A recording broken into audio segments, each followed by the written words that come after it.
We are live from the Ward Romer Boathouse on the Cayuga Inlet. We are covering the Cayuga duels today. I'm Ryan Harmon, and I'm joined here with Ithaca alum and former coach of the Ithaca rowing team, Dan Robinson. Dan, really glad to be here. We got some races starting today. Got all of these teams you can see on your screen right now. We have Ithaca College, of course, Hamilton College, as well as Hobart and William Smith. It's going to be a fun day. It's a rivalry race. It's definitely rowing weather. Overcast, cool. But the wind is down. Ex-rowers will be happy to see that. You can see the flat water of the Ithaca flood control. So this is going to be good. Absolutely. You can see this great overview here of the Cayuga Inlet. That's exactly one of the things people were talking about today was the weather going into it. Fear of some rain. The rain is holding off for now. We're going to see how long that can keep up, though. But, again, we got a lot of exciting races. The first race on the docket for today will be the women's 3V. That'll be starting very shortly. We'll be jumping into all of that. Dan, what are you excited for? What are these races going on today? Well, I'm excited to see this view because for years and years we haven't had this type of atmosphere to see the race and see it on TV. We're looking at the starting line right now, but this is a rivalry race. Hamilton and Hobart William Smith and Ithaca have been duking it out with each other for quite a while. And it's particularly between Hamilton and Ithaca, they take turns beating each other. Right. Hobart's been a step ahead on the men's side. The Ithaca women have been a step ahead on the women's side. We'll just look for a great rivalry. See what happens. Absolutely, and of course, for some context here, for those who may not be as familiar with this, Ithaca College here, as well as Hamilton College, are both D3. Hobart William Smith is D1, correct? Yeah, well, on the men's side, right. The men's team Hobart operates in the D1 level, and they've been making it to the IRAs, a big D1 championship. William Smith D3 all the way. So it's really a D3 race, with the exception of the Hobart men. Absolutely. And while we're talking about that, I want to bring up these preseason rankings that came out just this week, which I think is super interesting to take a look at here. Overall, we had Ithaca College ranking. They came in at about number 10 right here. Hamilton ranked number 11 right behind them. As you said, they typically go back and forth. What do these rankings tell us, if anything? Yeah, it tells us how the teams did last year. Right. Not a lot of information, and as you can imagine, any preseason poll, nobody's done any racing yet. So they're kind of looking at last year's results, last fall, last spring. Hamilton and Ithaca on the men's side, 1-2 at the head of the fish. Hamilton nipping out Ithaca. So they're top two teams in New York State Division III. The preseason polls, you take them with a grain of salt. Right. They will probably rearrange after this weekend of racing. Not only in Ithaca, there's racing throughout New England. This is really the first busy weekend of racing for this spring season. Absolutely. And again, I know here, at least at Ithaca College campus, been talking to some of our rowers that we've had on the team. They were just in Georgia for spring break, getting their first practice, getting out on the water for that. Dan, you've coached for a long time. You said 43 years you were, the former coach here at rowing. So what was important for that, first major training session for the team? Well, the spring break trip was always like the trip for the entire season. It really hard work, but athletes love it, a chance to bond as a team, to really get the strokes in. And the spring training in 1 week, they could get enough strokes in that covered about 2.5 to 3 weeks of northern training, where typically we get on the water for an hour and 15 minutes, hour and 20 minutes, and we're dodging the weather. But you had that nice weather without classes, and you did double sessions, so the number of hours rowing. You went down there rough and scratchy, fit from the winter training, but you came out of there ready to race. And now that's what they're going to do. They're going to race every weekend, see how it goes. Absolutely. Again, so we got a lot of different races happening today. For a quick overview, there are scheduled times to start. We're going to get started here very shortly for this, the women's 3V. Following that, we'll have the men's 2V as well. And then throughout the day, we'll have a few breaks in between. Again, one thing that we were talking about, I got to be out on the water yesterday with Ithaca's coach, and it was great to see kind of like the insight of, practice, but also they were talking about this course specifically, the Cayuga Inlet, how you got a couple turns and stuff. So how is that going to be a factor in these races? Well, we saw a view just of the varsity men shoving off from the docks just there. They're getting ready for their race about a half hour from now. And there's the starting line currently. Ithaca, I definitely think, has a home course advantage. When you row on the same body of water again and again every day, once they get into the race, the Ithaca kids will know exactly where they are in the race. They can go past a tree and know, okay, that's this number of strokes to the finish line. It's a real mental advantage that, when you're rowing in a race, you're pretty much in a in a pain cave, so to speak, after the first 30, 40 seconds, and you're just working it out. And to know exactly where you are is an advantage, and that's it. And that's just a home course thing. As far as the turns go, yeah, there is a turn midway through the race, and it's minor, except a smart team that plans for it and can make a move there is going to double the effect with that little bit of a turn.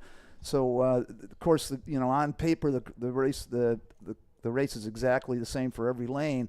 But depending how coxswains steer it and what the mentality is at those little turns where they make moves at the right time, so there's a home course advantage, I think. There we go. We got to start. And here we go. Yeah, that first race starting just now. We have that women's 3V kicking off here on the water. We're going to get a good shot following along this race here to follow all the action. Again, we have markers that are set, so we'll be able to see all the different metrics for the different meters for where we're at. But right here, I mean, we got this shot, Dan. We got 3 boats here kicking off this race. Oh, here we go. Beautiful shot here from our drone. You can see starting to get an early lead there on the edge, it looks like. Again, still early, so this is just kind of trying to pick up pace, get to that speed that they're aiming for, correct? Yeah, there's a flurry at the start, and, you like to win the start. Ithaca did not win the start. Mm-hmm. They're going to say that crew in the middle. William Smith got themselves a little bit in the start, but William Smith still rowing very high, very high cadence.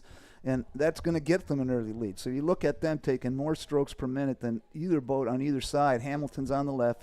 You can see Ithaca distinctive blue and white blades with a big blue stripe down the middle on the right. But William Smith taking charge of the early part of the race. Let's see how much they're prepared for it.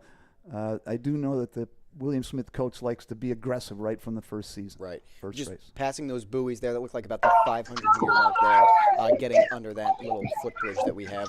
Again, as you can see here right now, it's looking pretty close there between you have Hamilton and William Smith. Again, as you were saying, Ithaca a little bit behind right now, but I wouldn't count them out of the race just yet. Yeah, they had some steering problems, so it could be that Ithaca's got a novice level 3v8 here. Definitely the race is being taken over here by William Smith as they continue to extend their lead. They just hit 500 now, and so there's 3/4 of the race is left. But Ithaca's did not have the start, and it looks like they're behind, and it's going to be a tough road for them to get back into it. But Hamilton, William Smith going stroke for stroke here. Absolutely, keeping it going here, making sure, one of the most important things I've learned a lot about rowing recently, going over, getting in depth with everything, the key of trying to jump those puddles when you're going and you're rowing. I think that is one of the things that I've seen watching some of the practices, seeing different things that, can be a factor in, making a mistake. Here you can see right side of your screen, we have Ithaca pulling forward just a little bit, it looks like here. Yeah, Ithaca's got a long row to hold here. The interesting race for first place is that William Smith is starting to fade a little bit. Hamilton is taking charge just a bit, and Hamilton's doing it with a lower stroke rate, so that they're taking less strokes per minute. And in theory, they got, that's going to save them. The recovery is important. That's a great race going on right now. They're really battling, and the fact that they're side by side pushing makes it even harder for Ithaca because they're going to be pushing themselves to the limit. Ithaca's got to get their line lined up.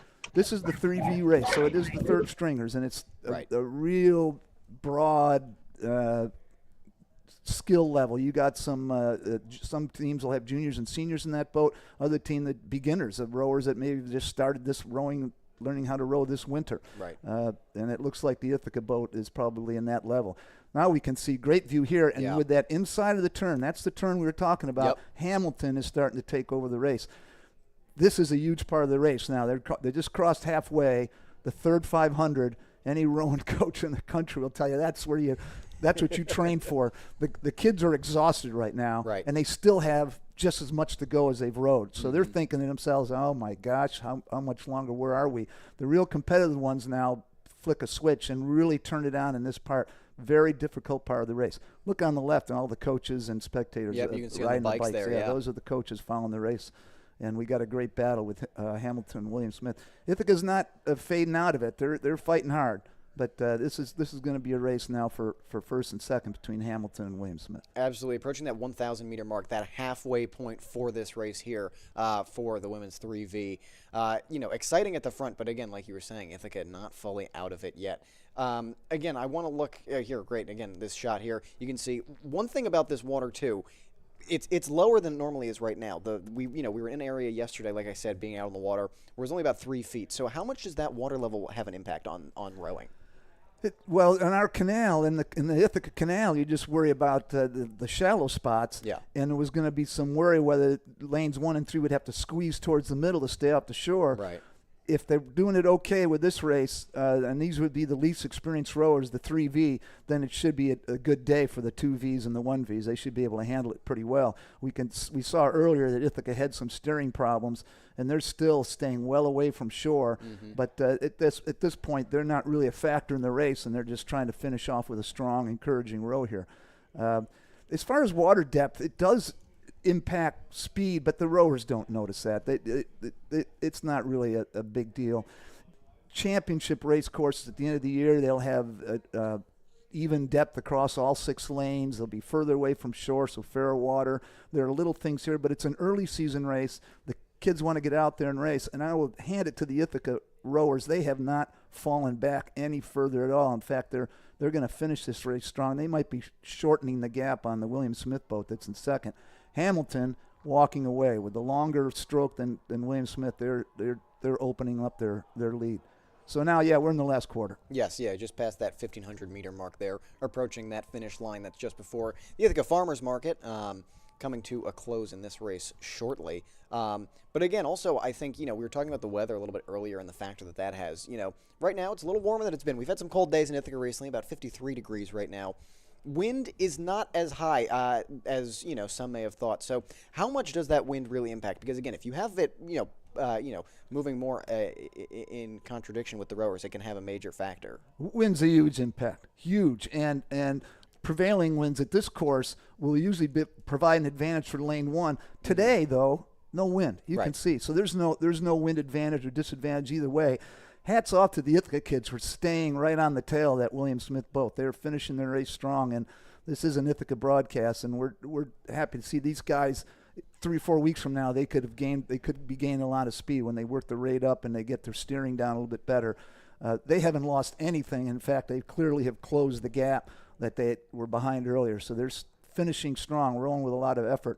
Hamilton was going to take the race. It was very close at the 1,000, but they've taken charge and look like they're going to cross first. There you go. One thing I will add in, too, about this Ithaca team is, we were here setting up our broadcast this morning in the boathouse, and there's just a great energy from all the teams, but especially Ithaca team. We heard them inside here cheering, getting excited, getting pumped up for this day. I mean, this is the first, race that they're having for this season, so I think the energy is high, and I think, they're putting out, like you were saying, a great performance for, being the 3V boat. They're staying consistent, staying, in this race. It's not like they're extremely far behind. Yeah, you look at the margins now, first to second, second to third, as they cross the finish line here, pretty much even. And earlier in the race, we saw it was a 2-boat race with Hamilton and William Smith. So hats off to Ithaca with a strong second half and something they can build on. And if they have the fitness to row the second half, then as their skills improve with the early part of the race, and they could be a different crew.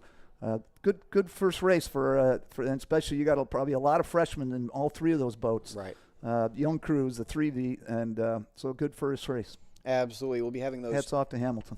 Absolutely. We're having those results coming in soon with the final times. You'll be able to see those in just a moment as all that is being sent our way. But, of course, coming up next in just a few minutes, we'll be having the men's 2V. That'll be the next race that'll be happening here on the Cayuga Inlet on this little bit overcast day here in Ithaca, New York. Following that, we'll be doing a quick break from races, doing some resetting, and then we'll pick it right back up at around 11 with the women's 1V. And here's the next race, I believe, right here starting. Yeah, there we go. So you can see how flat the water is. So really, weather conditions not a factor. It's cool. The rowers love that. No problem with being overheated.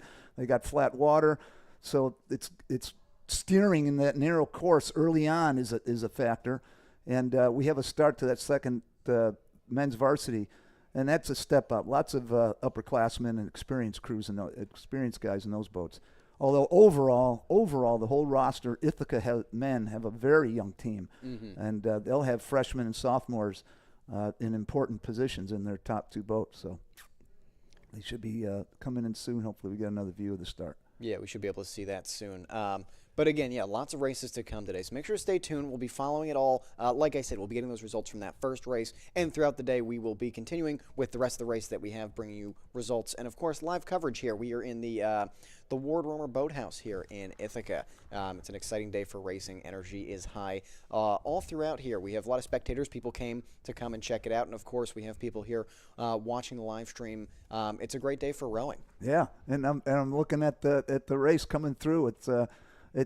There's a new pedestrian bridge that's new this year, so it crosses the inlet, and it's a great place to watch the races from. And of course, there's the bike path.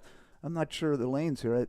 That's Hamilton in the middle. So clearly, Hobart and Ithaca are in the controlling the race from the lanes 1 and 3. Ithaca is in lane 3 on the right-hand side. They're probably underdogs to that Hobart crew, but they're jumping out after them and trying to give them everything they can handle. Absolutely.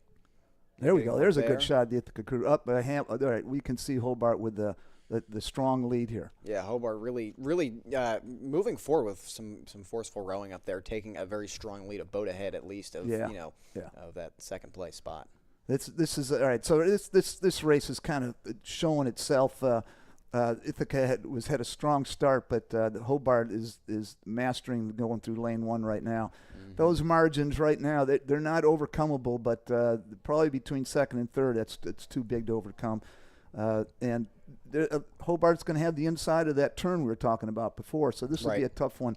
But Ithaca looking sharp. It's get a better view and see how they're going. But this race really did separate in the first 750 meters. Absolutely, a stark contrast between these different teams here that you can see, these different boats that we have on the water right now. Right now it looks like we're following currently the Hamilton 2V boat here, just crossing under this bridge as we're starting to approach those next markers for where we're at in this race. Yeah, Hamilton has the white blade, so all white oar blades, and so if you see all white there, you know that's Hamilton. They're wearing dark blue. And Ithaca is also wearing dark blue. Hamilton, I think those are H's on their chest, but I'm pretty sure white blades. But the first and second have far outpaced the Hamilton crew right here. So this is a race for Hobart and Ithaca, and I think it looks like what we saw earlier that Hobart's still in the lead there. Yeah, absolutely. We'll try and get a shot again from our drone up in the sky in a minute to take a look. There we go. Here we go. Right now, we can try and see where this race stands. You can see the puddle trail. There's the Hobart crew coming out. And they're on the left in lane 1, and they're looking pretty sharp. I'm going to try to get an idea about their stroke rates. Here we go. Catch. Yeah, well, didn't hold that shot. Wanted to hold that one. But Hobart, again, probably a very aggressive stroke rate. Hobart's coached by Chris Kerber, and he spent a bunch of years coaching the Cornell lightweights and actually won 3 national championships, Cornell lightweights. So this is his second year at Hobart, and a good coach, and they're going to be a formidable opponent.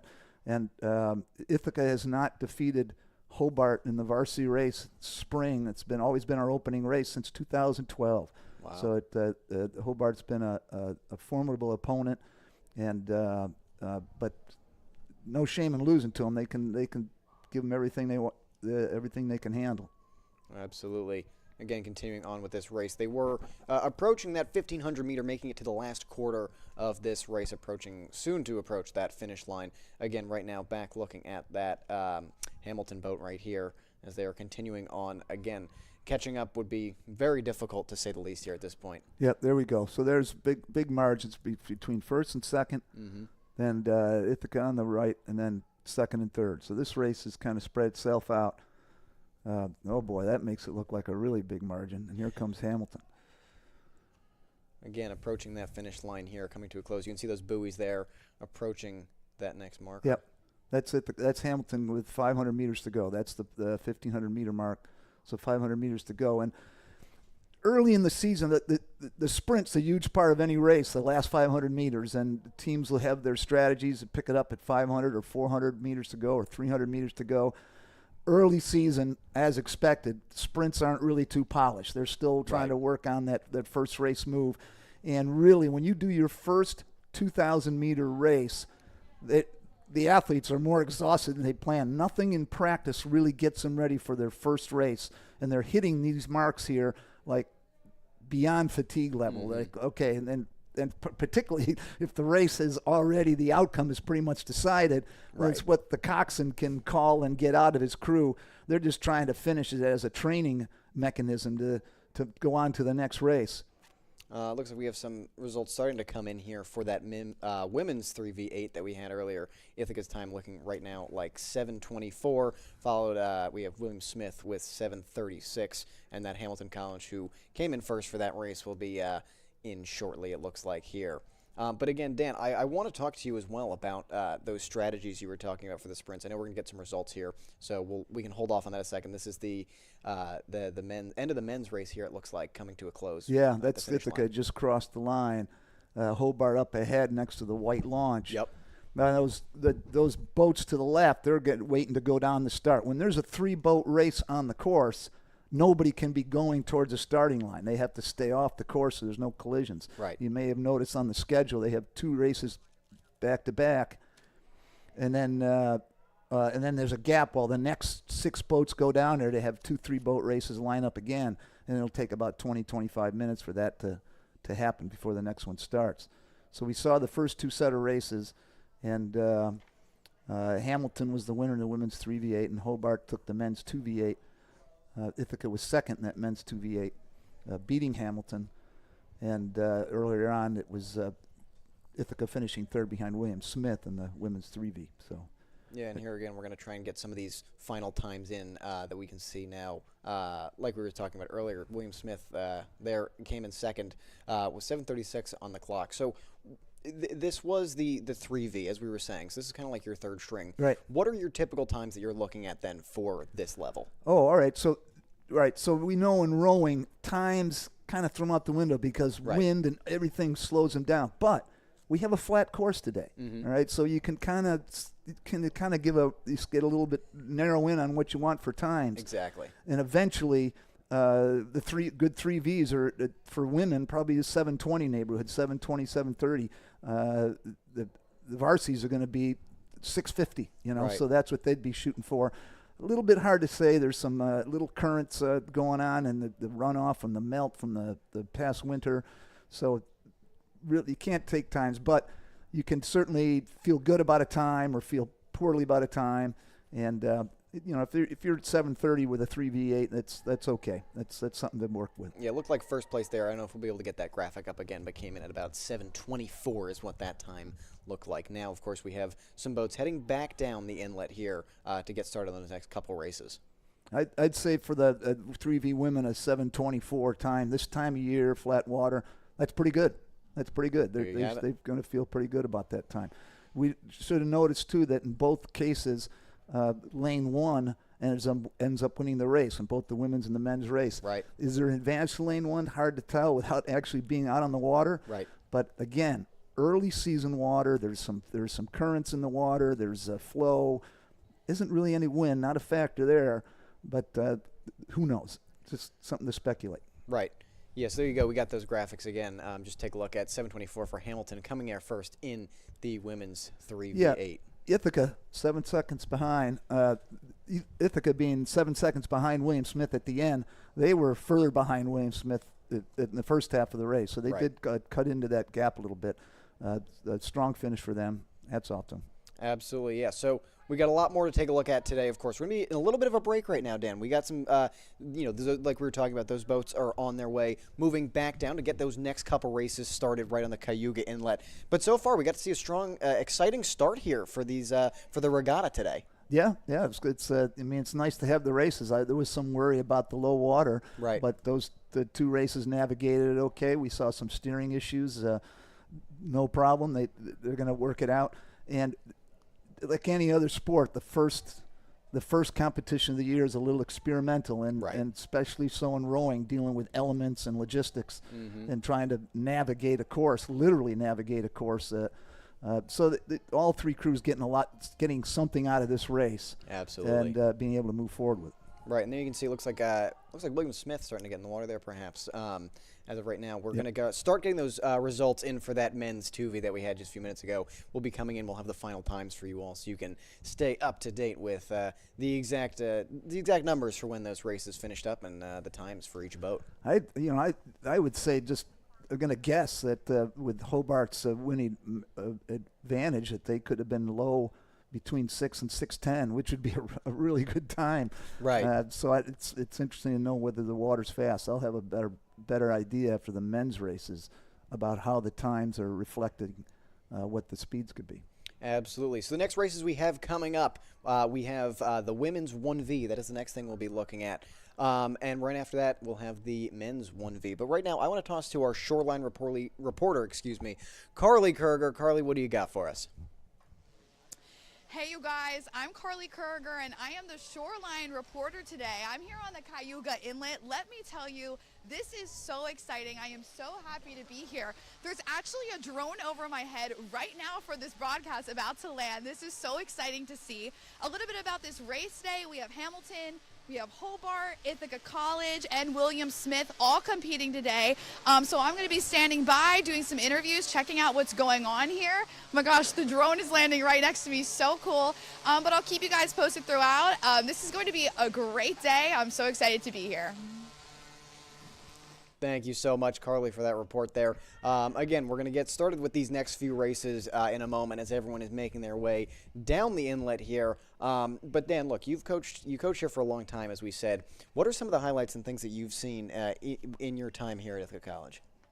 Highlights? Yeah. Holy cow. Some fun rowing history that you could share with our viewers out there. I'm laughing because there's just too many of them. You're kidding me. Start telling stories. I was been thinking about this low water stuff, and I remember a race that years ago we had a freshman 4 and a freshman 8. And in the freshman 4 race, they start down the course, and Ithaca's in lane 3, and we had a mishap with the equipment, and something broke down, which happens in rowing. Right. And that if the equipment breaks down, then they stop rowing and they're out of the race. They can no longer finish. And then later in the day, those same 4 guys got into a bigger boat in an 8 with 4 other guys, and they rowed the freshman narrow. They're in lane 1, and they hit one of those things that stick out, and they ran aground. It came to a stop. And, we're trying to rescue him out and get him out of the boat and all that stuff. And half hour later, back at the boathouse, one of the poor guys goes, geez, I had 2 races. I didn't even make it to the bridge either time. No. I didn't even get, talk about not even getting to the finish line. 0 for 2, just getting the halfway mark. Oh, that's tragic. So just things like that that come to mind. Yeah, and sorry, Dan, not to cut you off there, but we do have an interview with the Ithaca men's captain for the rowing team. So I want to toss to an interview with that real fast. Let's go take a look and see what we got down there. All right.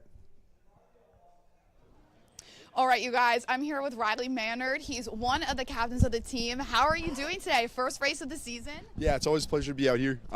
We got some tough competition with Hobart and Hamilton, and it's always a great time to race these guys. Yeah, absolutely. What does your training look like up to this point to, be prepared for the race today? Yeah, after we get back from winter break, it's a lot of time on the erg machines. So generally from when we return from winter break through till spring break, we're on the erg machines here at the boathouse and at the A&E Center. We just got back on the water here on our home course as soon as we got from spring break. So putting a lot of work in. Yeah, absolutely. What's the energy like the day of the race? Like, is everyone super excited, super pumped? Yeah, race day energy is really unmatched. We get amped up, we get hyped up. Yeah, there's nothing like being out there on the line, lining up next to these guys. Yeah, absolutely. Do you have any goals for the season? What are you hoping to see? Yeah. I think as a program, we really want to win the Liberty League again. Last year was our first time winning the conference championship, and that was a feeling I haven't felt before. We got to go down to the IRA National Championship in Jersey, and that was phenomenal. Get to line up against the other best D3 teams in the country. And I think as a program, we've had the goal of returning to that national championship, and I think a long-term goal we have is trying to get some medals at that IRA championship. Yeah, there you go. Well, thank you so much, Riley. Best of luck to you guys today. Thank you very much. Have a good one. All right, thank you for that. All right, we're going to keep up all the coverage here. Again, like we were saying, we are heading down the water right now, as you can see, moving down the Cayuga Inlet. So, Dan, sorry to cut you off earlier, but some fun stories, some exciting things have happened on the water in your time here, it sounds like. Yeah, we've had a bunch of races. The Hamilton rivalry is relatively newer. last 15 years, but like I said, in the last 5 or 6 years, they've been going back and forth and winning races. Hamilton beats Ithaca. Ithaca beats Hamilton. It's been a terrific a rivalry to develop. We had the 50-year anniversary back in 2018, and we had a huge crowd. We ended up with a big the 50th year anniversary party at the boathouse. It was great. And that day we raced Hamilton, and our men were geared up for Hamilton. We knew it was going to be a really tight race, and we had VIPs following in the launch and everything. And I don't know why I'm remembering this, because it wasn't very a good story. We had that race under control at about 3/4 of a length with 400 meters to go, and Hamilton just out-sprinted us and worked by us. And the old head coach, the original head coach from 1968, Gary Kilpatrick, he shakes his head to me after. He goes, "Oh, you can never lose a race like that." Thanks for reminding me, Coach. Yeah, that's right. And but I remember those guys that particular year. We just had one close race after another, just these barn burners. And sometimes you watch rowing and you see the one-sided races we've had today, not quite so dramatic.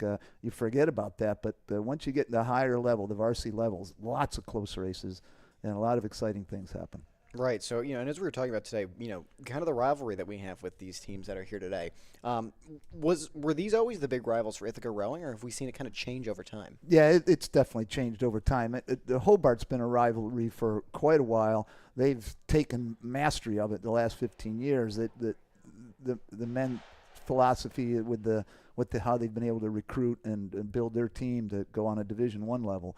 But we went back and forth for a long time. Marist was a big rival for us for a long time, and still is, although we haven't raced them in the last 2-3 years. But they were a strong rival. Right. There's a New York State Championship. That was also a big rivalry race. It was very popular, and all the crews from New York went, except Cornell and Syracuse and Columbia, right. Members of the Eastern Sprint League. Everybody else would show up, and that was a huge championship. But that is broken down with the conference racing, the Liberty League. Some of the teams at Marist and Hobart, the D1 teams, leaving the New York State Championship, so that isn't what it used to be. In fact, Ithaca is not going to race there this year. But those are rivalries. University of Rochester and RIT. That next week Ithaca races RIT, and I'd say RIT is currently the oldest rival. Just some really great races, really close, going back and forth for a while. Happily for Ithaca, the last 4 or 5 years since the pandemic, really, they've controlled that rivalry and have had a big edge on them. But we're saying Hamilton, Hobart, RIT, University of Rochester, Marist have probably been 5 principal rivals. And then you get into the New England stuff with Williams and Trinity, which is a long-time rival. There you go. And then pivoting back to what we have going on today, we have some times here. The men's 2v8. Ithaca College going at 7:43 was their final time. We're going to have those other times coming in. Yeah, I'm guessing that's not correct. No. I think that was the women's time for lane 3, so that's still not an accurate graphic there. 7:43 Ithaca in lane 3, and the women's 3v8. So they're still getting that straightened out and getting that punched in. Yeah, those are the results from the women's 3v8, the 7:24, 7:36, 7:43. So there you go. We'll make sure to be able to get those fully updated for the men's 2v8 shortly back on your screen. But again, I noticed a little earlier, it looked like it's starting to rain out there. What kind of an impact does that have for the rowers? I would say none. None? Yeah, none. That if anything, some rowers are sensitive about the grips on their oar handles. So it starts raining, their grips get wet, their hands get wet, but there's also people that row. If their hands dry out, they dip their hands in the water. So that's just the rain will have nothing. In fact, that's when you feel bad for the folks that are sitting in the starting line boats, because they're sitting there holding the boats in place, and they don't need to be rained on. We're starting to get a time. If that's an accurate time for Hobart, that's a really nice time. 6 flat, 0.4 for a 2V boat. Early in the year, the varsities are trying to break 6, so they came as close as you can. So if that's an accurate time, that's a very good time for Hobart, and that would put Ithaca probably in about what we saw, 6:10 to 6:15 range. Right. Which is not bad. I mean, a 2v8, early in the year, Ithaca breaking 6:20 was a good time to shoot for. So Right, especially this really is the first race for this season for Yep. Ithaca being able to get out on the water here in Cayuga at least. So it's an exciting time trying to make a strong start, and that's where things stand right now. Again, coming up, what we have more races throughout the day. We have the women's 2V, we have the men's 3V, and then we also have the women's 4. All happening throughout the day. We'll be keeping everyone updated. Again, going to have more things updated. But I think for right now, what we're going to do is throw to a quick break. As we're getting more races set to continue the day here, we're going to continue all the coverage, all the action here from Ithaca, New York. So stay tuned, and we will keep you all updated with where things are at. Don't go anywhere.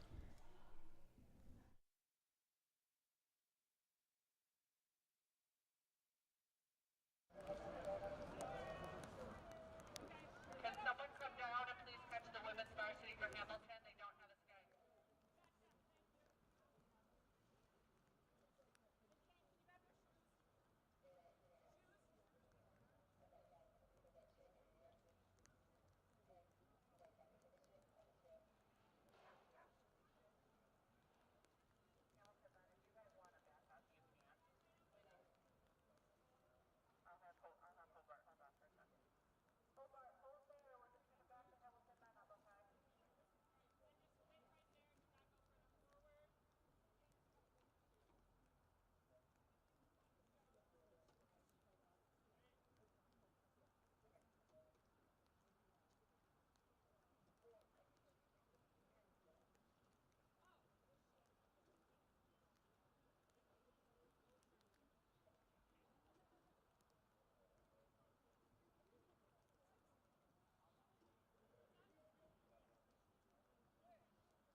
10 men are getting set up now. Didn't happen.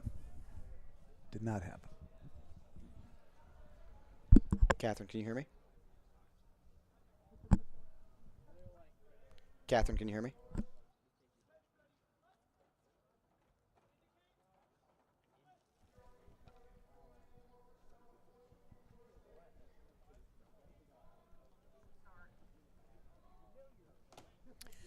And we are back here, coming back to the inlet here with more races coming up here. We have a lot of fun stuff on the docket today. I'm, of course, joined by Dan, who is the former Ithaca rowing coach and Ithaca alumni. We've got the next race lined up to start right here. We can see Hamilton and Hobart already set up and ready to go, looking like the men's 1V, I believe, here. Yeah, so the schedule has changed. We were expecting the women's 1V. The big races of the day are certainly the 1Vs, and that's the top string, and they're in the middle. Now, it's very possible that if there was an equipment breakage in one of the women's boats, if there was equipment breakage in one of the women's boats, they would send those boats back. And I think we saw a view of some boats returning. Right. So they may be delayed. These are clearly men's boats getting ready to row there, and that's Ithaca in lane 1 backing into the stake boat. Hamilton in the middle, lane 2, and the boat closest to us is Hobart. So they're jumping right to the men's varsity 8, it looks like. Got a great shot of the lineup there as Ithaca is coming into their starting position. Again, we have some weather, inclement weather coming in. That rain is picking up, which may not affect the rowers, but it will affect some of our equipment today. So our drones are down for now. They're out of the sky, but we have multiple cameras throughout here. You can see our starting camera there, getting a good view of everything. We also have cameras on the boats as well, with our team being able to get a lot of different angles following along with all of these boats that we have on the water today. So again, exciting. We got the men's 1V here. This is going to be, being the 1V, it'll be a highlight race for today, I think. Absolutely, and I would expect a much closer race than we saw the 2V. I probably got to call Hobart the favorite based on their 2V performance. If the guys are any faster in their 1V's fashion than 2V, that's going to be a tough a time to break. But Ithaca and Hamilton very close to each other. That Hamilton had the edge at the head of the fish last fall, last time they raced. The end of last spring, Ithaca had the edge, finishing ahead of Hamilton. So this will be hopefully an interesting race and a close one. Absolutely. This will be, looking like one of the most competitive. The flag goes down, and they're off just like that. Yep. Again, it's going to be tough to see here who is ahead exactly. You have Ithaca lined up again in that first lane there. Looks like they might have a slight advantage, but it's hard to say from this particular angle here. Yeah, right now I'd say the outside boats on the left and right have won the start over Hamilton. But Hobart looking like getting a little bit of a lead. Again, winning the start doesn't mean winning the races. You've always said the strategy for the start is to just stay in the hunt. Just finish your starting sequence, really get a sprint going, get the boat up to speed, and then be in the hunt. Now, a crucial part of the race is where they settle. And they want to settle calmly and smoothly and in a rhythm that they can sustain. You can't sustain your starting rhythm the whole race, but you settle after the start into a rhythm you sustain for the middle part of the race and into the second half. And it's hard to tell between Ithaca and Hobart right now. Those two crews let's see if we can tell going under the shadow of the overhead bridge. And, I would say Hobart with a bit of a lead there. It does look like that, passing that first 500-meter mark there. You can see the buoy as we go under that bridge. But, yeah, no, it's definitely going to be a close race here. Like you said, though, it is looking like Hamilton's falling a little bit behind. Yes, it's looking like that 2v8 race. Hamilton was in the middle, and they couldn't keep up. And Hobart was over on the left-hand side. Now they're on the right-hand side, and Hobart is getting the lead. We might have certainly, we've just crossing 500. The checkerboard building on the right is the 500-meter mark, the first quarter, and now they're going to be solidly into the base of the race and getting into the rhythm. And I'm going to see if Hobart's stroking higher than Ithaca is right now. It's catch. Or they're stroke for stroke pretty much. It's hard to tell who's a higher rating, and that bodes well for Hobart that they have a lead with keeping the same rating.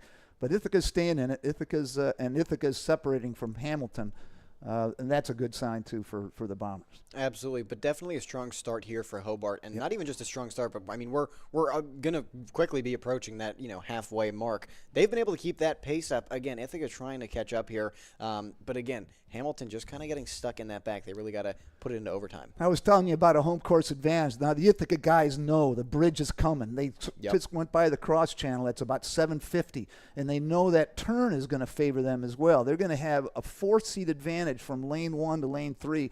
If everything was exactly the same, they'd move up 4 seats, which is a significant margin. Now Hobart's under the bridge. You see him in the shadow now, so they've got a good lead, and a good crew should be able to hang on to that lead. But Ithaca's put on, over the years, a lot of comebacks in this third quarter because they know the course, and they're mentally prepared for it and ready to put on a work. If they got to do something with this turn and do something early in the third 500 if they want to get back into the race.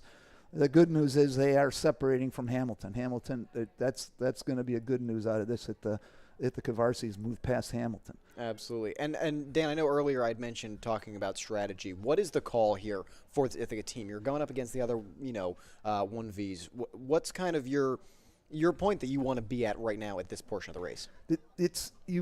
The third 500, you just got to get the guys believing in themselves, because there's guys in that boat that are right on the edge. They're ready to give up. Or they're thinking, they're like, oh, this race could be over or whatnot. So the coxswain plays a big role executing just a push in the third 500.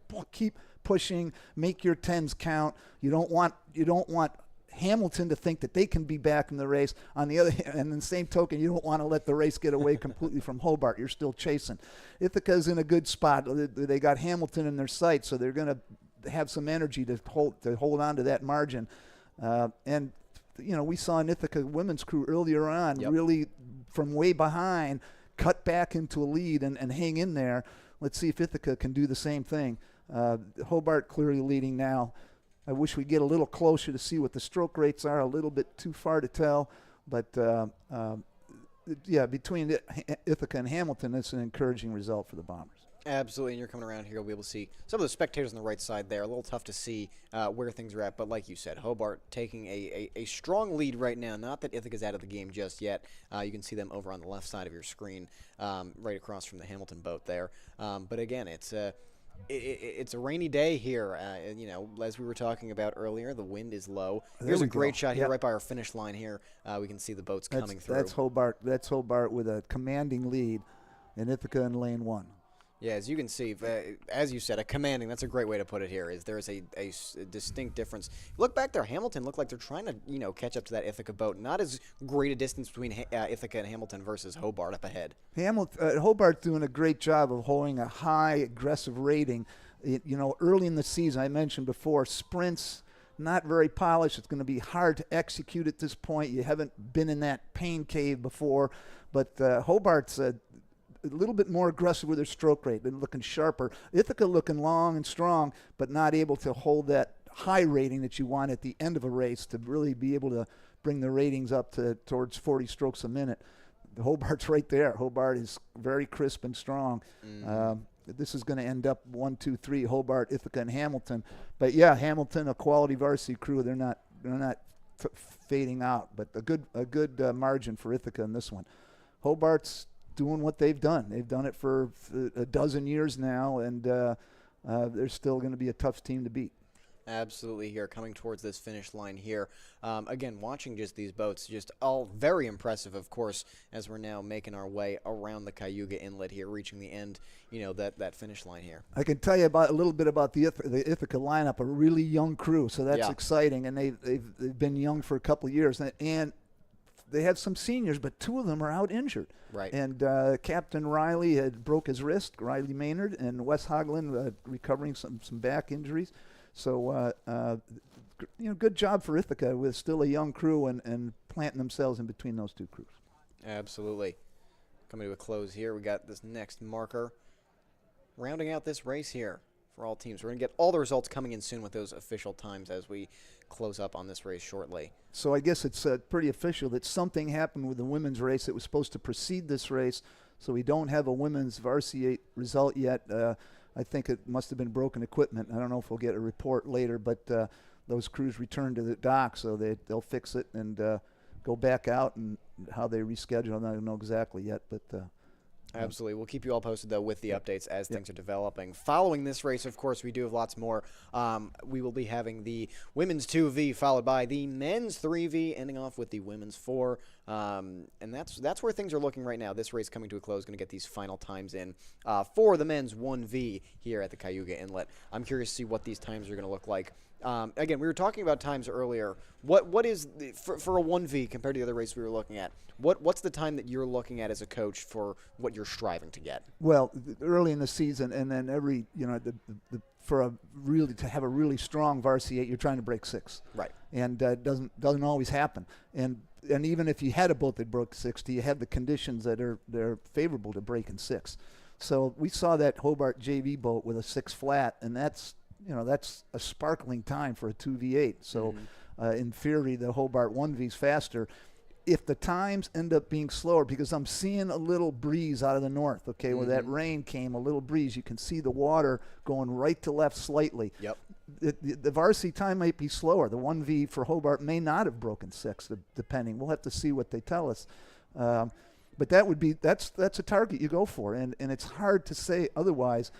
Boy, the last 2 years, the Division III champions, both low 540s. It's just times we've never rode before at Ithaca. That's the kind of hill they're trying to climb. Right. Next week, the Ithaca varsity hosts Williams men. Second at the nation last year, the champions from 2023, and that's when they rode like a 542 with the championship race. Right. So they're going to be a terrific opponent coming here next week. But that's good for Ithaca. They're facing the fastest crews. Hobart and Williams will be 2 of the fastest crews in the country, and their level. Although Hobart again is Division 1, but we'll see. Yeah, it's just interesting to see. The times are fun to play with. Don't really mean a lot though, because a little bit of wind can slow a time way down. Right, and we were talking about some of those, D3, D1. Right now, I want to just circle back to the preseason rankings that we had come out that we discussed earlier. Just for a quick refresher, we had Ithaca coming in at number 10 for the D3 poll for V8. And what we saw was Ithaca 10, Hamilton ranked 11, so just one behind Ithaca, which was definitely something interesting to take a look at here coming into this race. Now it looks like we're going to start getting some results for the men's 1V8 that we just saw. Hopefully finding out some of these times, see where these teams stand. Yep, the poll, the preseason poll, is again, you take it with a grain of salt. But the New England crews are the strongest crews on the Division III level. They've dominated the last 2 national championships, and we know that Hamilton and Ithaca have kind of traded off and been really close. So that appropriately they're 10 and 11, and that's a nice result for the Bombers, knocking off Hamilton by open water there, and that was open water. There's a gap between the boats, so there's at least a 5 or 6 second margin. But Hobart was, tough off. They win the start, tough off, very aggressive early, get the lead, and they're clearly not fading. They have the fitness and the training to finish off their races. So Hobart come in with up to the speed that they want for Division I. There you go. And again, just looking at some of those other rankings, just to give all of our viewers out there just a good overview of where everything sits for D3. Coming in at first for the ranking was Williams College, followed by Tufts College, and then Trinity College, ranking as those top 3 teams for D3 rowing. Yeah, the Wesleyan, I noticed, was 4th, and they're the defending champs. Right. So Wesleyan and Williams went 1-2, but those 4 teams are top 4 last year as well. I guess Wesleyan probably graduated a few guys. Coast Guard was the team that nipped Ithaca last year, and it finished 6th, and Ithaca was 7th at the national D3 race. Marietta is going to be here next week as well, so that they're taking on the big hitters, and then they got their next week they have RIT, who is not ranked, but a rival for a long time.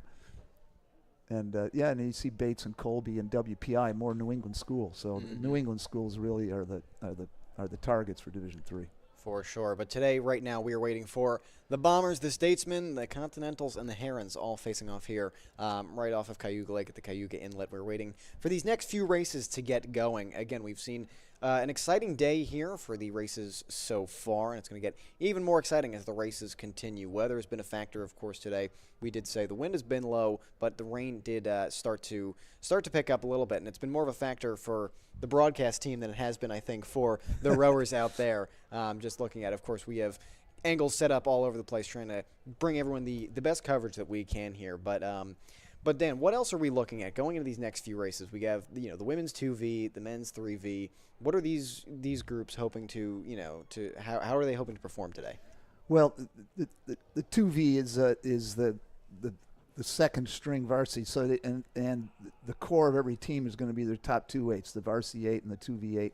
Sometimes they call them the JV8, but that language is gone a long time ago. So they call it the 2V8. So those are the teams. Those are the boats that produce.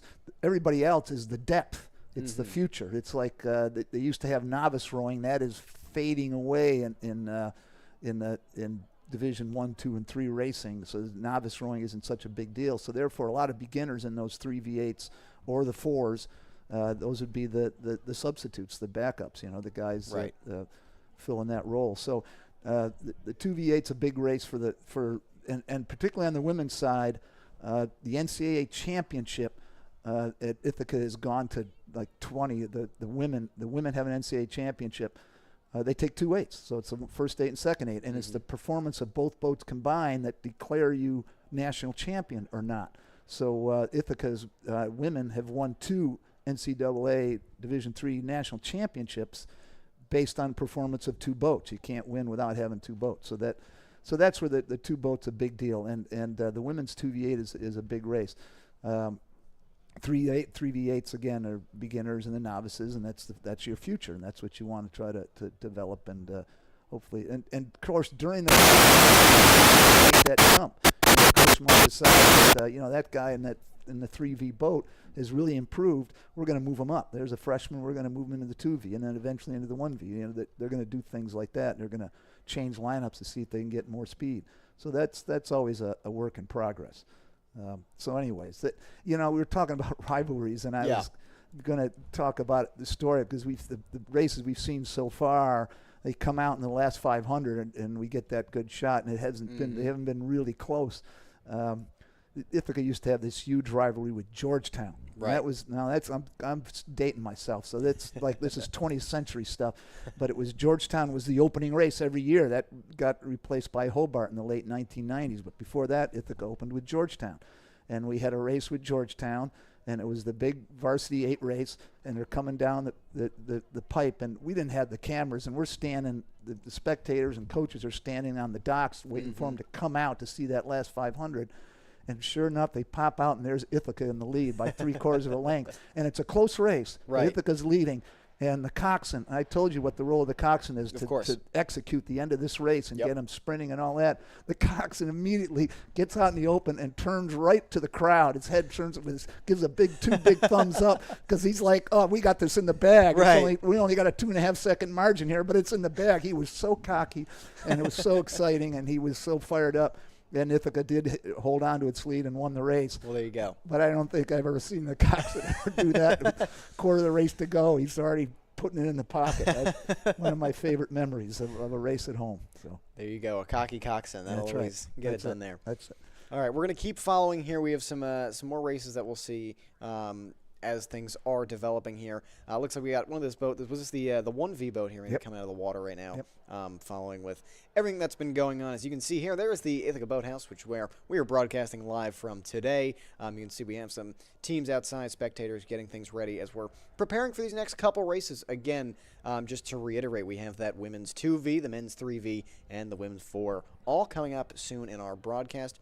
For now, though, on this cloudy day here in Ithaca, we're going to throw it to just a quick break. When we return, we'll have more updates on the races and continue to bring you coverage. Don't go anywhere.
And welcome back here from the War Roamer Boathouse here in Ithaca, New York. I want to throw it out. We have a quick interview coming up here right before we get started with this next race, which is that women's 2V. So I want to throw it out there. Carly, what do we got? All right, you guys, from the Ithaca team, I have Peyton and Kata. They just got done the 3V race. Guys, how was the race for you? It was a really good race, I would say. I think we've been working really hard all week preparing for this race. We've been working on our starts, we've been working on different pieces throughout the race, and I think it just all came together today. And I think we're just like really looking forward to like our upcoming races after For today. sure. I think we still have like a lot of work to put in some things, but we're really, really solid as a boat together. Yeah, and you know what? First race of the season, only up from here. Tell me a little about the conditions on the water today. So it's a little bit rainy, it's cold out here. How was that for the race? I would say that we got really, really lucky with our conditions. The wind didn't really pick up, and we barely missed the rain. So we got really lucky in that. Yeah, I mean the past week we've rode in a snow squall. We've had 40-mile-per-hour headwinds, and today we just really lucked out with the weather. Even though it's a little chilly, like it's perfect temperature I think for like rowing. So Awesome. Well, there you go. What are you guys looking forward to for the rest of the season? I'm really looking forward to New York States, just so we can like see some of the competition that we did today, and just see if we could improve overall as a boat and just get faster. Perfect answer. Yeah, well, awesome. Well, thank you guys. You guys killed it today, and good luck with the rest of your season. Thank you. Yes. All right, thank you, Carly, for that. We got a couple updates there from the team. Really cool to see some of the rowers who were out on the water this morning, I just chuckle because the one team member there in her tank top here, it's raining, it's kind of blowing sideways a little bit, so the wind's picking up. It's probably not real warm, but she's finished racing. She's still her blood is still flowing, and she's not didn't look cold at all. There you go. The adrenaline will keep you going. That's right. That's right. All right, so we got these next couple races coming up here in just a moment. We are gonna, keep going along with everything that we have for you. Dan, I see. What do you point out here? Yeah, so you can see a significant change in the conditions. There is now headwind, and we saw it even during the interview with the branches getting blown. There's a breeze coming in from the north. Now our course, the Ithaca course, is great. It doesn't get choppy, doesn't get wavy, Right. Very, very rarely, and so that's not really the factor. But the factor is that wind will slow times down, no doubt about it. And that previous shot too showed how low the inlet is. That island, that if boats wander, they can run aground. You could see the mud underneath the water level. Right. So there's there's idiosyncrasies about the Ithaca race course. Great place to race. Teams like coming to Ithaca normally because the coxswains have a test to keep their boats straight, and the competitors, when they're racing on the Ithaca Inlet course, they know exactly where they are. They can, just with a glance, they can tell, oh, we're 3 feet ahead of that other crew. Really, really close races, they can tell. There's other race courses where you really can't tell how well whether you're ahead or behind because the angles are funny or the angle with shore. But in Ithaca, the boats race close together, and it makes a really good competition for the participants. Most rowers will say that it was really fun to race at Ithaca. Right, and there you go. We got these 3 lanes here. Boats getting now into position for these next few races that we have coming up today. Of course, we had some results earlier for the races. We had the women's 3V, the men's 2V, and the men's 1V that we were all able to cover. The next race, hoping we can get some more results coming in shortly as we continue all of our coverage here. But again, those next few boats making it down the Cayuga Inlet. You get this beautiful shot here flying through Ithaca. Looks like we do have those drones back up, so the rain is holding off a little bit now, which is always great to see. Oh, the drone shots are great. great. They're just clear, and it's a lot of fun, and it's a perspective that you don't normally get. It's really great. I hope we can hold on to those. We did get a note from the women's varsity race that it was postponed. Hamilton during the warm-up period lost a piece of equipment. Whether they hit the shallow part of the inlet, their skeg got torn off, so they had to postpone that race. It's an easy repair, but they had to bring the boats back to the dock, and so that's why the women's varsity 8 was postponed. It's a nuisance for them, but they'll get that race off fairly, and it'll work. Absolutely, we'll be getting back to that not too far from now. But again, we're continuing to see the shots. I want to give a shout out to all of our broadcast team that we have set up here today, making this all possible. So shout out to everyone working this. But again, it's been a fun event here in Ithaca, New York. Again, cloudy day, but the water. We were saying we started to see a little bit of the wind pick up. Not too bad right now. But what are we looking going into these next few races? We got quite a few to go still. Dan, of course, you were the coach of Ithaca for 43 years with the rowing team. So what are you looking to next to see out of these upcoming races? Well, from the coach's perspective, it was always like, can we get the day finished? It's, the logistics of a rowing race, dealing with the weather and the water and the winds and stuff like that, and the kids are out there on the water. It was a lot of work and a lot of anxiety, sometimes not even race related, more just setting up and making sure people, like we even had broken equipment in a race, and so that women's race has been postponed. Getting through those things and hopefully things are going all right. So that was a constant concern. Opening race was the other thing. You're so excited for the opening race. So it really is unbelievable how fast April goes by. I mean, this is March 29th, and within a few weeks, these coaches will be saying to themselves, wow, we've trained all year getting ready for Hobart and Hamilton and RIT, and it's done already. It comes by and it goes by in an instant. So got to enjoy the moments when you're in them. The opening race was a big one. This race is called the Cayuga Duels, and it's normally they'd run just duels, and part of it was that sometimes the water level wouldn't allow you to run 3-boat races. Right. This weekend they had trouble scheduling but they got their rivals Hamilton and Hobart. So instead of doing duels, they're doing these 3-ways, and it's a single race. But they still label it the Cayuga Duels because that was the opening race. And in the future, hopefully they'll get a 4th opponent here. And then with double duels, you have A race B and C race D, and the winners then race each other later, and the losers race each other, and you get that third another traveling opponent involved. But anyways, that a lot of things going through your mind that opening race, and like I said, it's not all about the racing. It's about just being able to get this experience favorable for all the participants, and so they'd be excited about the next week and the next year. So. Absolutely. So I just want to talk now as we're waiting for these next few races to start. What does the future look like for the Ithaca Bombers here for rowing? Well, it looks great. If you look at their roster, the freshmen, sophomores classes are very, very strong. Third-year coach Justin Stengel has done a great job recruiting. That's really what's upgraded all the way around, and and things are going well.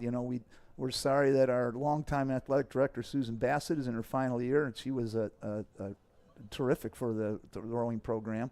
And I'm sure they'll find a competent replacement and all that. But whenever there's change like that, but we're excited. Justin's doing a great job with the men's team. First-year coach on the women, Beth Green. She's been a long-time assistant. She's an alum from class of 2000. She'll keep that crew going just the way they've always gone.